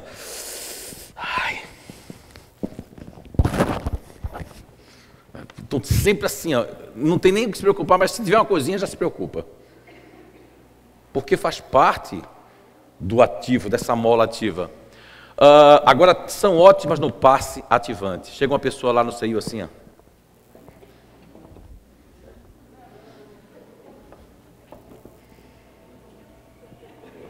Aí chega as pessoas que são desse grupo para dar passe, Heloísa mesmo, que Heloísa é uma pequenininha assim, toda... Aí chega assim, vai. A pessoa sai assim, ó. Isso é um sentido figurado, lógico, né? Porque 10 anos de estudo dentro do CEIU para comprovar. Mesmo com as técnicas de Jacob Mello, maravilhoso, cientista, com tudo, eu descobri que cada um tem uma energia, eu consigo provar com vocês mesmos. Então ele tem uma energia ativante, energia de... Agora imagina uma pessoa dessa dando passo de corrente numa pessoa sentada no meio, e umas 2 pessoas desse grupo assim, e uma pessoa sentada ativa que já veio lá para se acalmar, e tem uma pessoa fazendo assim em cima dela. Em nome de Jesus. Meu Deus, a pessoa sai lá assim, vai para a bezedeira dá o dispersivo, a pessoa, ai que bom. Falta de conhecimento, paradigma fechado. Jesus dava passe com uma mão, com um cuspo, com barco, com tudo. Isso, cabeça fechada, vai ter que desencarnar lá em cima. Por que eu estou aqui? Eu dava palestra, eu cuidei de tanta coisa. Sim, mas você não queria abrir a mente, você só queria, agora você vai ficar aqui com esse pessoal de mente fechada para reencarnar de novo e abrir a mente. A gente está com vontade de colocar você para ser da Hare Krishna. Hare Krishna, vou ter que pelar a cabeça, sim, vai ter que Hare, para poder sair dessa mente fechada. Que eu já quase que fui Hare Krishna, sabia? Cheguei a pelar quase a cabeça e meu pai disse, eu vou dar uma surra e te mato. Aí eu digo, não, eu prefiro ficar vivo cabeludo. Vamos lá, tem mais coisa para falar disso aqui. Isso aqui são os processos naturais da paixão, dessa base que chamam de PEN. Veio para aprender o dever. Uma pessoa que está nessa base, ela, lá pelos 25, pela minha pesquisa, 30 anos, encontrei uma pessoa no Cantão do Turgal, na Suíça, que ela disse que ela só passou dos 25 a essa base fazer com que ela ficasse mais responsável ainda, mesmo com uma educação suíça rígida, mas o homem velho ainda queria vir assim, dizendo assim, gasta, deixa para amanhã, e ela disse, ai, não consigo deixar nada para depois. Foi obrigado, a base obriga, regulando. Vê que maravilha, que lógica para a reencarnação é a descoberta do PEN. Faz sentido, tudo faz sentido. Uma discussão de casal faz sentido porque no passado aquela pessoa era assim. Faz sentido do presente, do passado e do futuro. Bem, aqui nós temos o futurista, que é os Estados Unidos, que é São Paulo, só a capital de São Paulo. Uma pessoa que é otimista, que qualquer outro grupo, se for morar em São Paulo, vai ficar assim, você está na Sé em São Paulo, todo mundo está olhando para você está olhando, mas ninguém está olhando para ninguém, está todo mundo longe com suas agendas. Então, qualquer grupo que mora em São Paulo vai ter uma influência do meio. Eu falo isso, não somos todos inteligentes, uma influência do meio, vai influenciar não só a criação, ok? Bem, nesse resumo aqui do PEN, esses aqui são catalogados de cara como bipolaridade. E tem uns que gostam, porque é uma muleta, né? Eu ia trazer um vídeo para vocês, é em inglês, mas é bem rápido. O cara desce do carro, sem muletas, mas ele pega essa muleta e faz assim para entrar no templo. Porque a muleta dele é 2, aqui e aqui, ele precisa se vitimizar. Para ele dizer assim, que bom que você veio, né? Mesmo assim, eu vim. As pessoas gostam disso. O TDAH é aplicado 95% a esse grupo de comportamento, de criança a adulto. Chegou agora o TDAH para adulto. Sabia? É verdade? TDAH para adulto. Olha, eu não me conheço. Eu entro numa sala, sou uma pessoa. Oi, tudo bem? Como é que vai vocês? Eu vou para outra sala do mesmo prédio. Tudo bem, Severino? Vou na outra sala. E aí? Quem eu sou? Você veio com uma habilidade fantástica. Você é muito bom. Tem que usar essas habilidades. Eu já noto quando o futurista está falando comigo que ele faz assim, Ele está com o piloto automático dando e já está longe já. Normal. Mas aí vai dizer que isso é anormal. Os que não contam que isso é anormal, não tem TDAH. Os que, coitado, contam que a mulher e a família faz, vou te levar no médico. Aí foram descobertos assim. Entende? É um grupo que ele tem assim, ele projetar-se o tempo todo, ser percebido, ele precisa ser percebido, ele se adapta com a facilidade de um camaleão fantástico. Os futuristas têm o maior poder da natureza, todos têm os potenciais inatos, mas o poder dele é de se adaptar rápido a pessoas e coisas. TDAH está aqui, eles são considerados TDAH. Eles têm um glutamaco, tá? Que é um excitatório, mas é excitatório. Quando esse glutamaco faz assim, que entra o outro lá, que é o GABA, que é o neutro que eles têm dentro dele, aí o futurista fica assim, Não sei se eu vou para a esquerda ou para a direita. Aí a mulher ou o marido faz, vai para a direita, meu filho. Não, para a direita eu não vou não, já decidiu, tá vendo aí? Só é ficar contra ele, que aí ele decide. Ah, vou passar um videozinho rápido, mas esse é rápido, tá? É 6 minutos. Eu não passo, acho que não vai dar tempo não. A dona Nilce me dá mais 5? Vou imitar o Clóvis Nunes. Clóvis Nunes é assim, fica barganhando. Professor, né? Vamos lá. O lobo frontal é onde está a soberania do cérebro humano. Nos permite fazer distinções,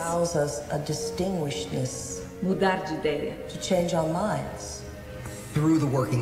Através dos trabalhos do sistema nervoso e da maneira específica que usa os efeitos quânticos. É de um jeito muito específico, muito preciso. Não é generalizado, nem borrado, nem impreciso. Isso abre a porta para o livre-arbítrio ser uma possibilidade. Não viola a ciência moderna e é consistente. Em uma certa proporção, as pessoas têm a sensação de que temos o livre-arbítrio. O que nos diferencia das outras espécies é a proporção do nosso lobo frontal para o resto do cérebro. O lobo frontal é a área do cérebro responsável por firmar a intenção, por tomar as decisões, pelo comportamento, pela inspiração. É o que nos faz pegar as informações do nosso ambiente e processar para guardar no cérebro, para tomarmos decisões e fazermos escolhas que são diferentes das que já fizemos no passado. É a proporção do nosso lobo frontal para o resto do cérebro. De dor, tristeza e até de fúria. A fúria pode estar ligada à dor, que pode estar ligada a uma pessoa específica, conectada de volta no amor. Se a observação pode ser vista como medida quântica, ela produz memória. Sempre percebemos alguma coisa depois de nos refletir no espelho da memória. É esse reflexo que nos dá a sensação de eu, de quem eu sou. Como podemos dizer que vivemos intensamente cada dia se vivenciamos as mesmas emoções que estamos viciados todos os dias? Temos que reconfirmar quem eu sou e a minha personalidade. Tenho que fazer isso, tenho que ir lá, tenho que ser assim. Existe uma parte do cérebro que se chama hipotálamo, que é como uma fábrica pequenininha. É um lugar que junta uma certa química que combina com certas emoções que vivenciamos. Essa química é chamada de peptídeo. São uma pequena corrente de sequência de aminoácidos. O corpo é basicamente uma unidade de carbono que produz 20 tipos diferentes de aminoácidos juntos para formular sua estrutura física. No hipotálamo, pegamos uma corrente de proteínas chamadas de peptídeos e juntamos com peptídeos neurais ou hormônios neurais que combinem com o estado emocional que vivenciamos no cotidiano. Então tem uma química para a raiva, uma para a tristeza, uma para a vitimização, uma para a luxúria. Existe uma química que combina com cada estado emocional que vivenciamos. Acha seu caminho para diferentes áreas do corpo. Toda célula do corpo tem um receptor na parte de fora.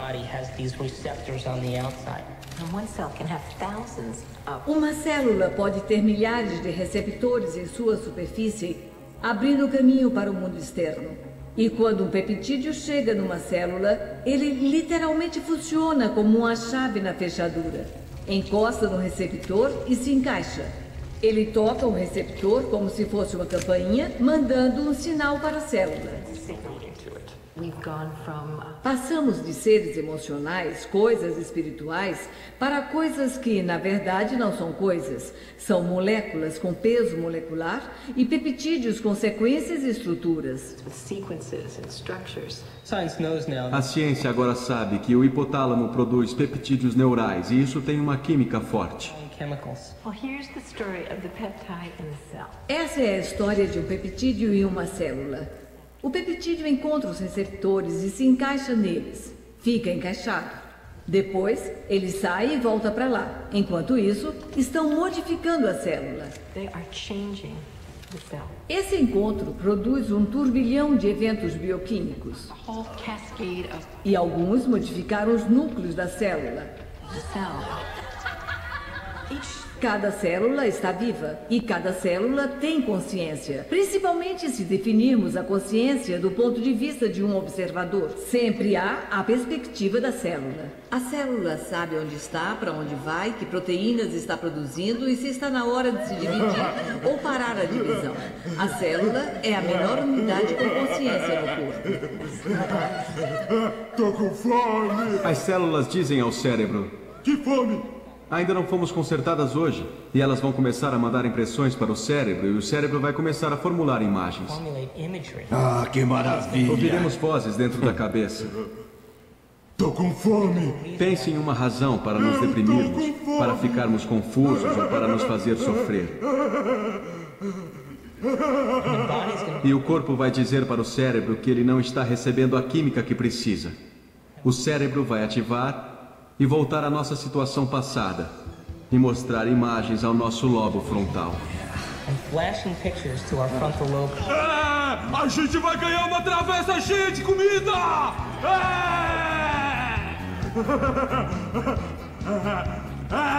Eu tô comendo aqui, olha!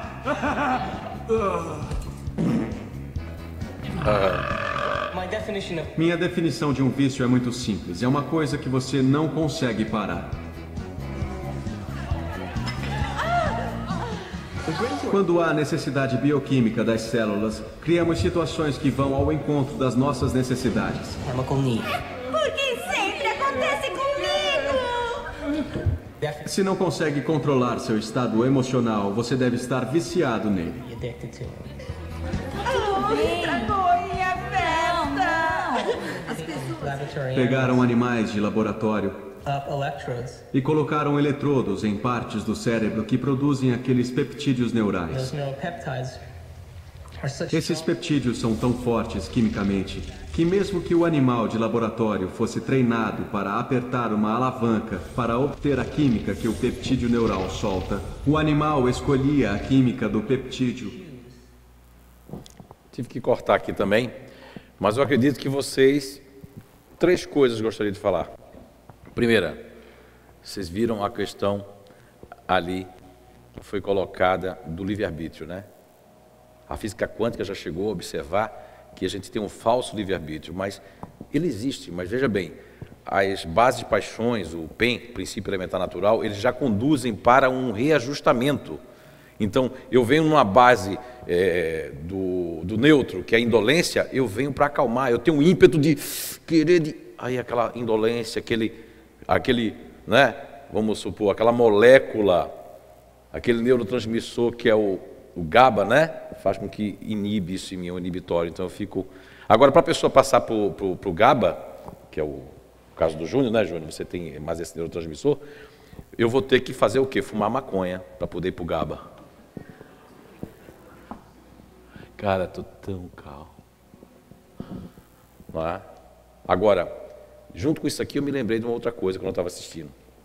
É o DNA de aventura, mas... E uma pessoa, ele falou ali sobre a questão do livre-arbítrio, que é o falso livre-arbítrio, né? Falou também de uma questão da viciação das células. As células hoje já têm memória. Eu tirei 10 telas falando sobre a memória da célula. Deixei só 3 para vocês verem ali, quem é o autor e tudo mais. Mas a célula, ela fica viciada. Ah, isso sempre acontece comigo. Aí, aquilo vai, ó. Então, se você disser para você assim, ó, eu sou bipolar, eu sou bipolar, eu sou bipolar, eu sou bipolar, você vai acreditar. Tem gente que não acredita, mas quando aparece... Eu estava com um filho doente e eu fui na casa dele visitar ele, tem umas pedrinhas, e ele estava rindo um negócio de piada. Assim lá um negócio de piada que tinha. Quando eu passei nas pedrinhas que eu entrei na casa dele, quando eu cheguei lá, ele estava assim, ó. Oi, pai. É uma viciação. Tem gente que tem trauma de telefone, viciou. Toda vez que toca o telefone, aí a pessoa faz assim, ó. Oi, tudo bom? Aí a pessoa faz, olha, eu tenho um negócio bom para ti. É? O que é? Viciada. Célula viciada de todos os jeitos, né? Mas não vai dar tempo de falar mais sobre isso. Vamos... É a questão do tempo, né? Ah, mas o que é que tinha ali que eu ia falar? Deixa eu ver. Ah, não, eu ia falar sobre a memória da célula do PEN, que o PEN, ele quebra esse livre-arbítrio porque ele os peptídeos que são mecanismos, o lobo frontal, ele é um mecanismo. Só que eles não reconhecem o espírito ali ainda. Então os peptídeos eles funcionam como mecanismos. E eles têm uma força natural que Papai do Céu deu para nós, que é de fazer o combate com o PEN, a energia e os neurotransmissores que estão ligados no PEN. Que inclusive, doutor Hernani, a gente está fazendo um trabalho, ele de lá, eu aqui, para onde é que está no MOB. Né? O MOB, que é o modelador o quê? Modelo organizador biológico. Ali tem um espaço para a base paixão. Bem, aqui também vamos passar direto, senão não dá tempo de eu falar o que eu quero falar. São as novas emoções, mas eu queria chamar aqui, não sei se ele está aí. Vamos ver, se ele tiver, a gente vai poder falar sobre o DNA da aventura. O Franco Bertelli está aí? O Franco está aí? Não. O Franco? Ah, então vem aqui, Franco. Tem microfone aqui? Ah, tem um aqui, ó. Uma salva de palmas pela coragem dele vir aqui, ó.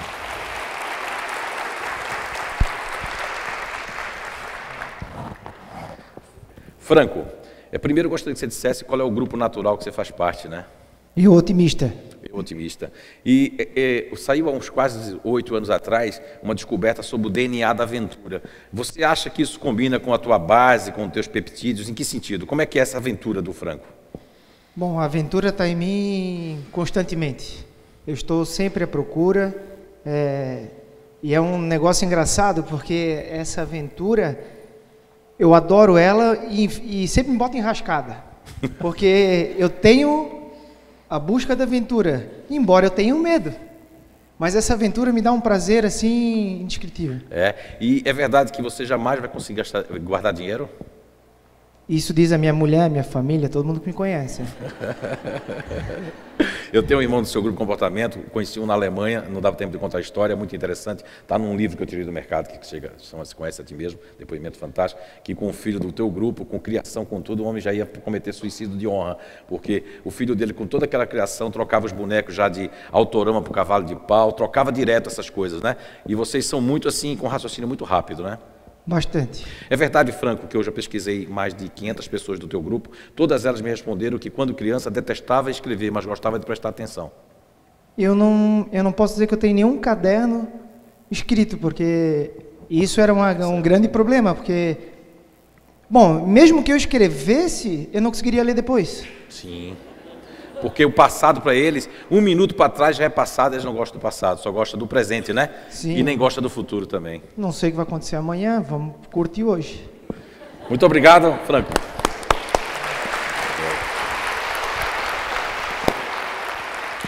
Então, até o DNA da aventura tem uma explicação do PEN. O PEN é a verdade natural. Eu não sei se eu vou ficar vivo depois de hoje, pode ser que venha algum pistoleiro de fora, né? Que eu tenho um negócio de escolta policial para sair daqui, depois do panfleto que vocês vão receber. Mas é que a verdade dói, né?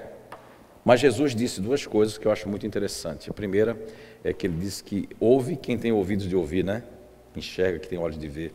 Mas disse outro que eu pauto a minha vida nele para me dar paciência, que é jogar pérolas aos porcos. Não estou chamando ninguém de porco aqui, mas às vezes você joga a pérola para os porcos vão fazer cocô em cima da pérola, vão comer ela, mas não vão fazer um colar. E a pessoa que quer realmente a verdade, ela faz um colar de pérolas para ela, né?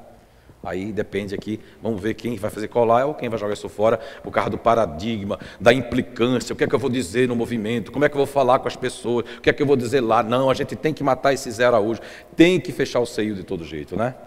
Porque senão o dinheiro, o lucro vai cair. É melhor que o CEIU caia, mas que não caia a lucratividade, principalmente da notoriedade, ou seja, de ser importante. O curriculation, né? Esse daqui que é o que eu falei para vocês, ó, que é o Paul Piazzi, parece que é Piazzi, alguma coisa assim. Ali as células, ele fez uma descoberta muito boa, só que como falta o conhecimento espiritual, fica faltando muita coisa. Muito boa a pesquisa do cara, muito boa, deviam ler, muito bom. Um filme chamado Olho do Mal, tem um caso da mulher que ela nunca bebeu na vida, veja bem, nunca bebeu, a mulher começa, quando faz o transplante de coração, a querer beber chopp, cerveja. Como é que pode? Porque o magnetismo que está envolto dentro das nossas células faz parte de nós, do nosso PEN. faz parte das nossas viciações. Tem um caso em São Paulo que eu não trouxe porque eu não achei o caso, mas tinha saído no Jornal Nacional naquela época, de um cara que recebeu um coração em São Paulo, e ele não era corintiano. A partir daquele momento começou a amar o Corinthians. Isso é fantástico. Eu tive um relógio que eu dei para uma pessoa, um parente meu, o relógio, passou muitos anos. Eu não uso relógio já faz algum tempo. E eu tirei o relógio. Quando eu dei o relógio para essa pessoa começou a sentir o que eu sentia. Né? Ficou até mais inteligente. Depois ela tem o relógio. Brincadeira. Bom, vamos lá. Aqui é o grande cientista que está fazendo isso. Ele acertam, como eu disse, a 145, se aproveita muita coisa. Agora, como não tem o conhecimento do espírito, aí fica faltando alguma coisa. O espiritismo, como não quer buscar a ciência convencional, as coisas certas, fica faltando alguma coisa. Temos que juntar isso, juntar. Né? O Juliano Possato me falava ontem, e eu tenho olha, duas pessoas que é perigoso eu conversar com ela. Um é o Clóvis Nunes, é um perigo, porque pode passar dias conversando. E o outro é o Juliano Possato, eu tenho que cortar porque a gente tem uma sintonia, aí ele começa a trazer coisas e eu já vou viajando junto com as coisas. Vamos lá. Então as células do coração são únicas células rítmicas. Fizeram vários, tem outras células que eu não trouxe para vocês, mas que colocaram em vermes essa questão do coração para ver, meu Deus, eles não se modificavam mesmo botando outra, de tão forte que é. Veja como é forte. Então, o coração, se transplantar outra coisa, não tem a força que tem no coração. Porque, segundo os cientistas, estão descobrindo que o coração, veja, vai de encontro à questão 146 do Livro dos Espíritos, que aqui é como se as pessoas usassem isso aqui, essa parte do organismo. Então, é como se tivesse um cérebro dentro do coração.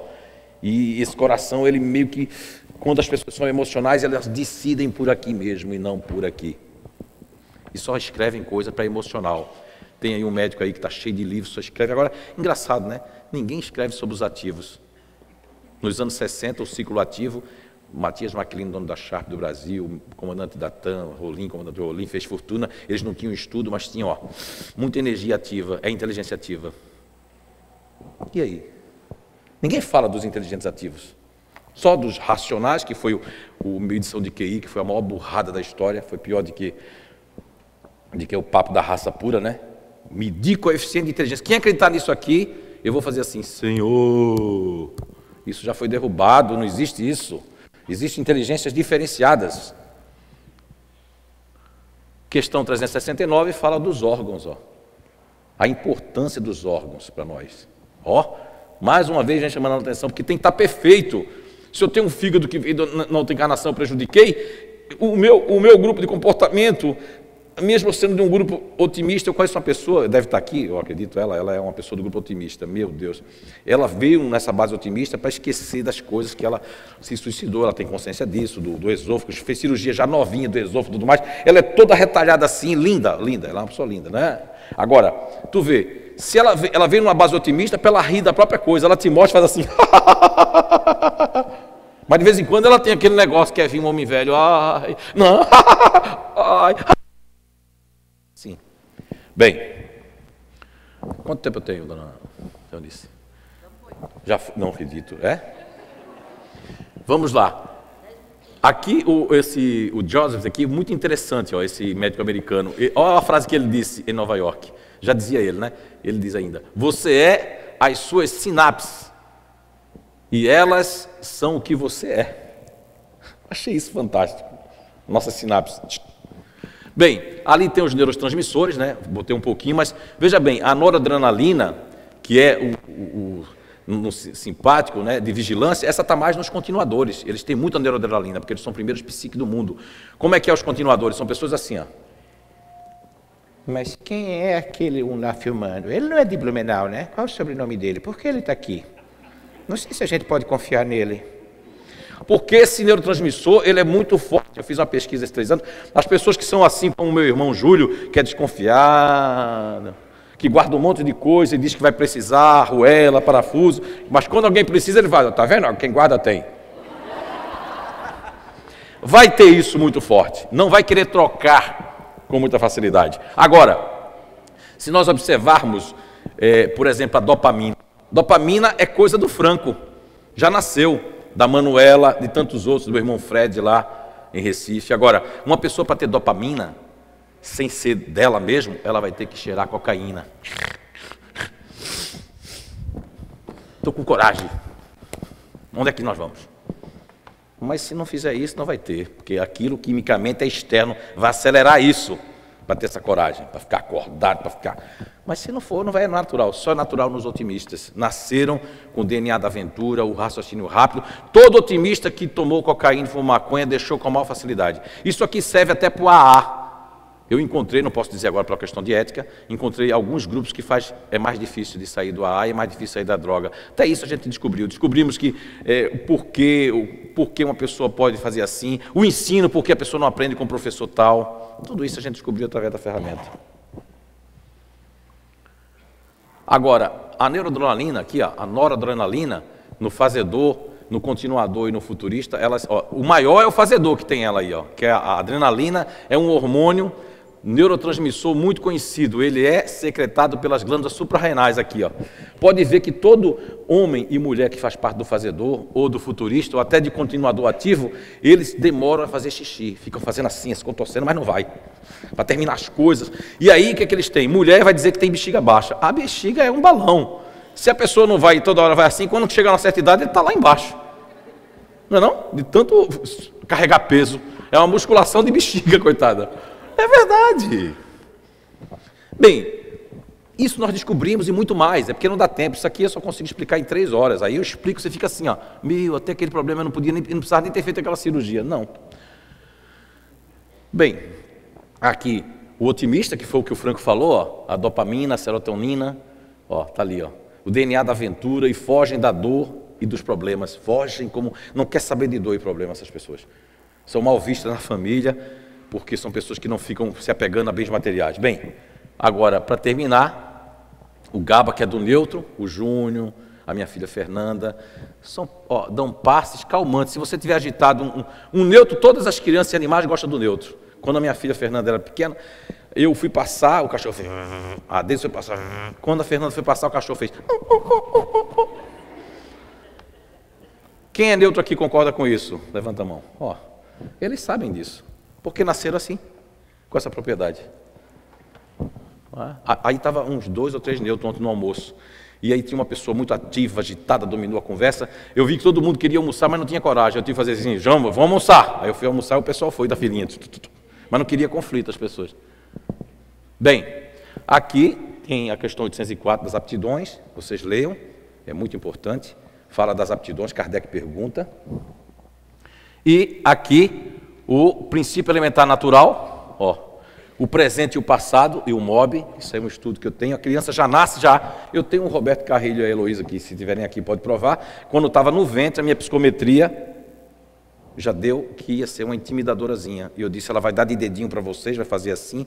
Como eles conhecem bem a ferramenta, a gente foi almoçar na casa deles, aí a Anice foi falar com ela com 2 aninhos, aí todo mundo se lembrou, ela fez assim para a Anice, ó, vem cá, pega lá, faz ali, já querendo comandar todo mundo. Sobe na pia pequenininha vou ajudar, tu sai daqui. A psicometria não faz nada, ela só é um instrumento para legitimar e acelerar 100 anos de pesquisa, porque com a psicometria dá para ver como é que os neurotransmissores, eu consigo entrar no psique das pessoas. Quem já viu aqui eu entrar no psique das pessoas com alguns segundos? Ó, olha para trás, algumas pessoas já viram isso acontecer. Com 1, 2 segundos, 3, eu já... E não tem nada a ver com mediunidade, não. Eu posso virar até hoje, ela vai continuar, porque a psicometria é orgânica, não é? Depende de espírito, depende só do meu espírito. Não estou me vangloriando, isso aí é só um instrumento. Uso para o bem e gratuitamente.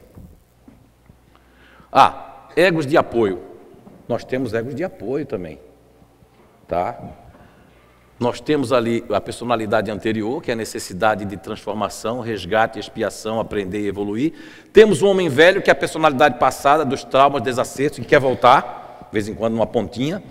Mas o que vai prevalecer é o PEN presente. Nós temos também personalidade presente, que é o novo comportamento, novas habilidades, cura de males, cura integral, evoluindo e experienciando, é isso que a gente tem que fazer, evoluir e experienciar. Bem, aqui a gente está falando sobre a questão ali das alterações do perfil. Ó, isso aqui é muito interessante, que são os egos de apoio que a gente tem dentro da gente. Além da nossa personalidade principal, que seria o self principal, nós temos 2 egos de apoio, um do passado e um do suposto futuro também. A arqueologia do ser tem sobre isso também. E aqui, se quiserem saber mais, tem essas obras.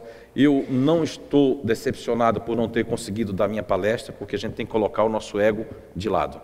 Gostaria muito de dar aqui uma palestra de 1h30 sobre os neurotransmissores, os comportamentos, a cura, mas, em primeiro lugar, eu tive que escutar a espiritualidade. Eles estão pedindo, implorando, até esse material que foi feito, que ninguém tinha como patrocinar, o Instituto está patrocinando, o CEIU vai pagar metade, se alguém quiser ajudar também o CEIU, é assim, a gente vai fazer, porque vocês têm que conscientizar outras pessoas da família, tem que mostrar a verdade, tem que assistir aquele vídeo, que é 1h20, que eu cortei 20 psiquiatras falando.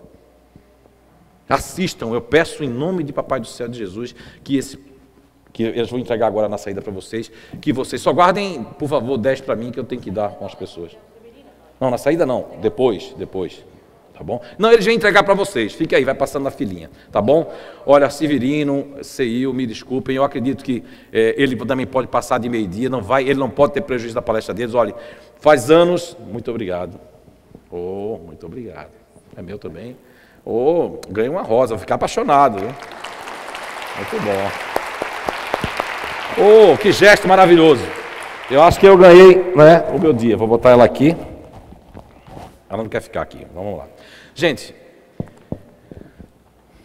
ser feliz, trazer a cura integral, depende de você, não depende de outra pessoa. Não depende do teu marido, da tua mulher, do teu filho, do teu vizinho, do teu chefe.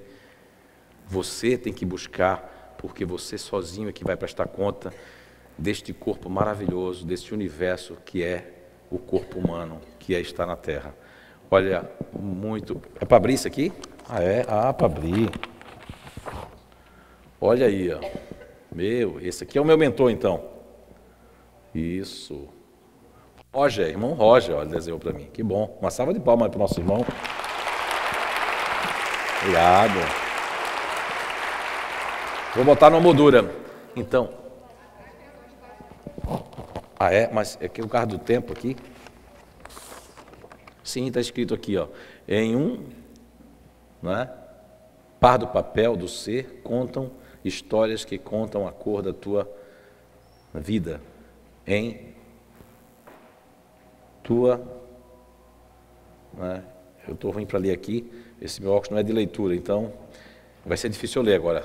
Esse óculos aqui é para longe, então para perto eu não consigo ler. Bem, gente, olha, mas muito obrigado. Não esqueçam, vocês são responsáveis e que Papai do Céu abençoe a todos. Foi uma grande oportunidade, aqueles que estão nos assistindo, e pedir perdão pelo tempo, porque a disciplina é muito importante, tá? Que Papai do Céu abençoe e um beijo no coração de todos, como diz o Dr. Hernando, e até, né, outro dia. Valeu. Obrigado.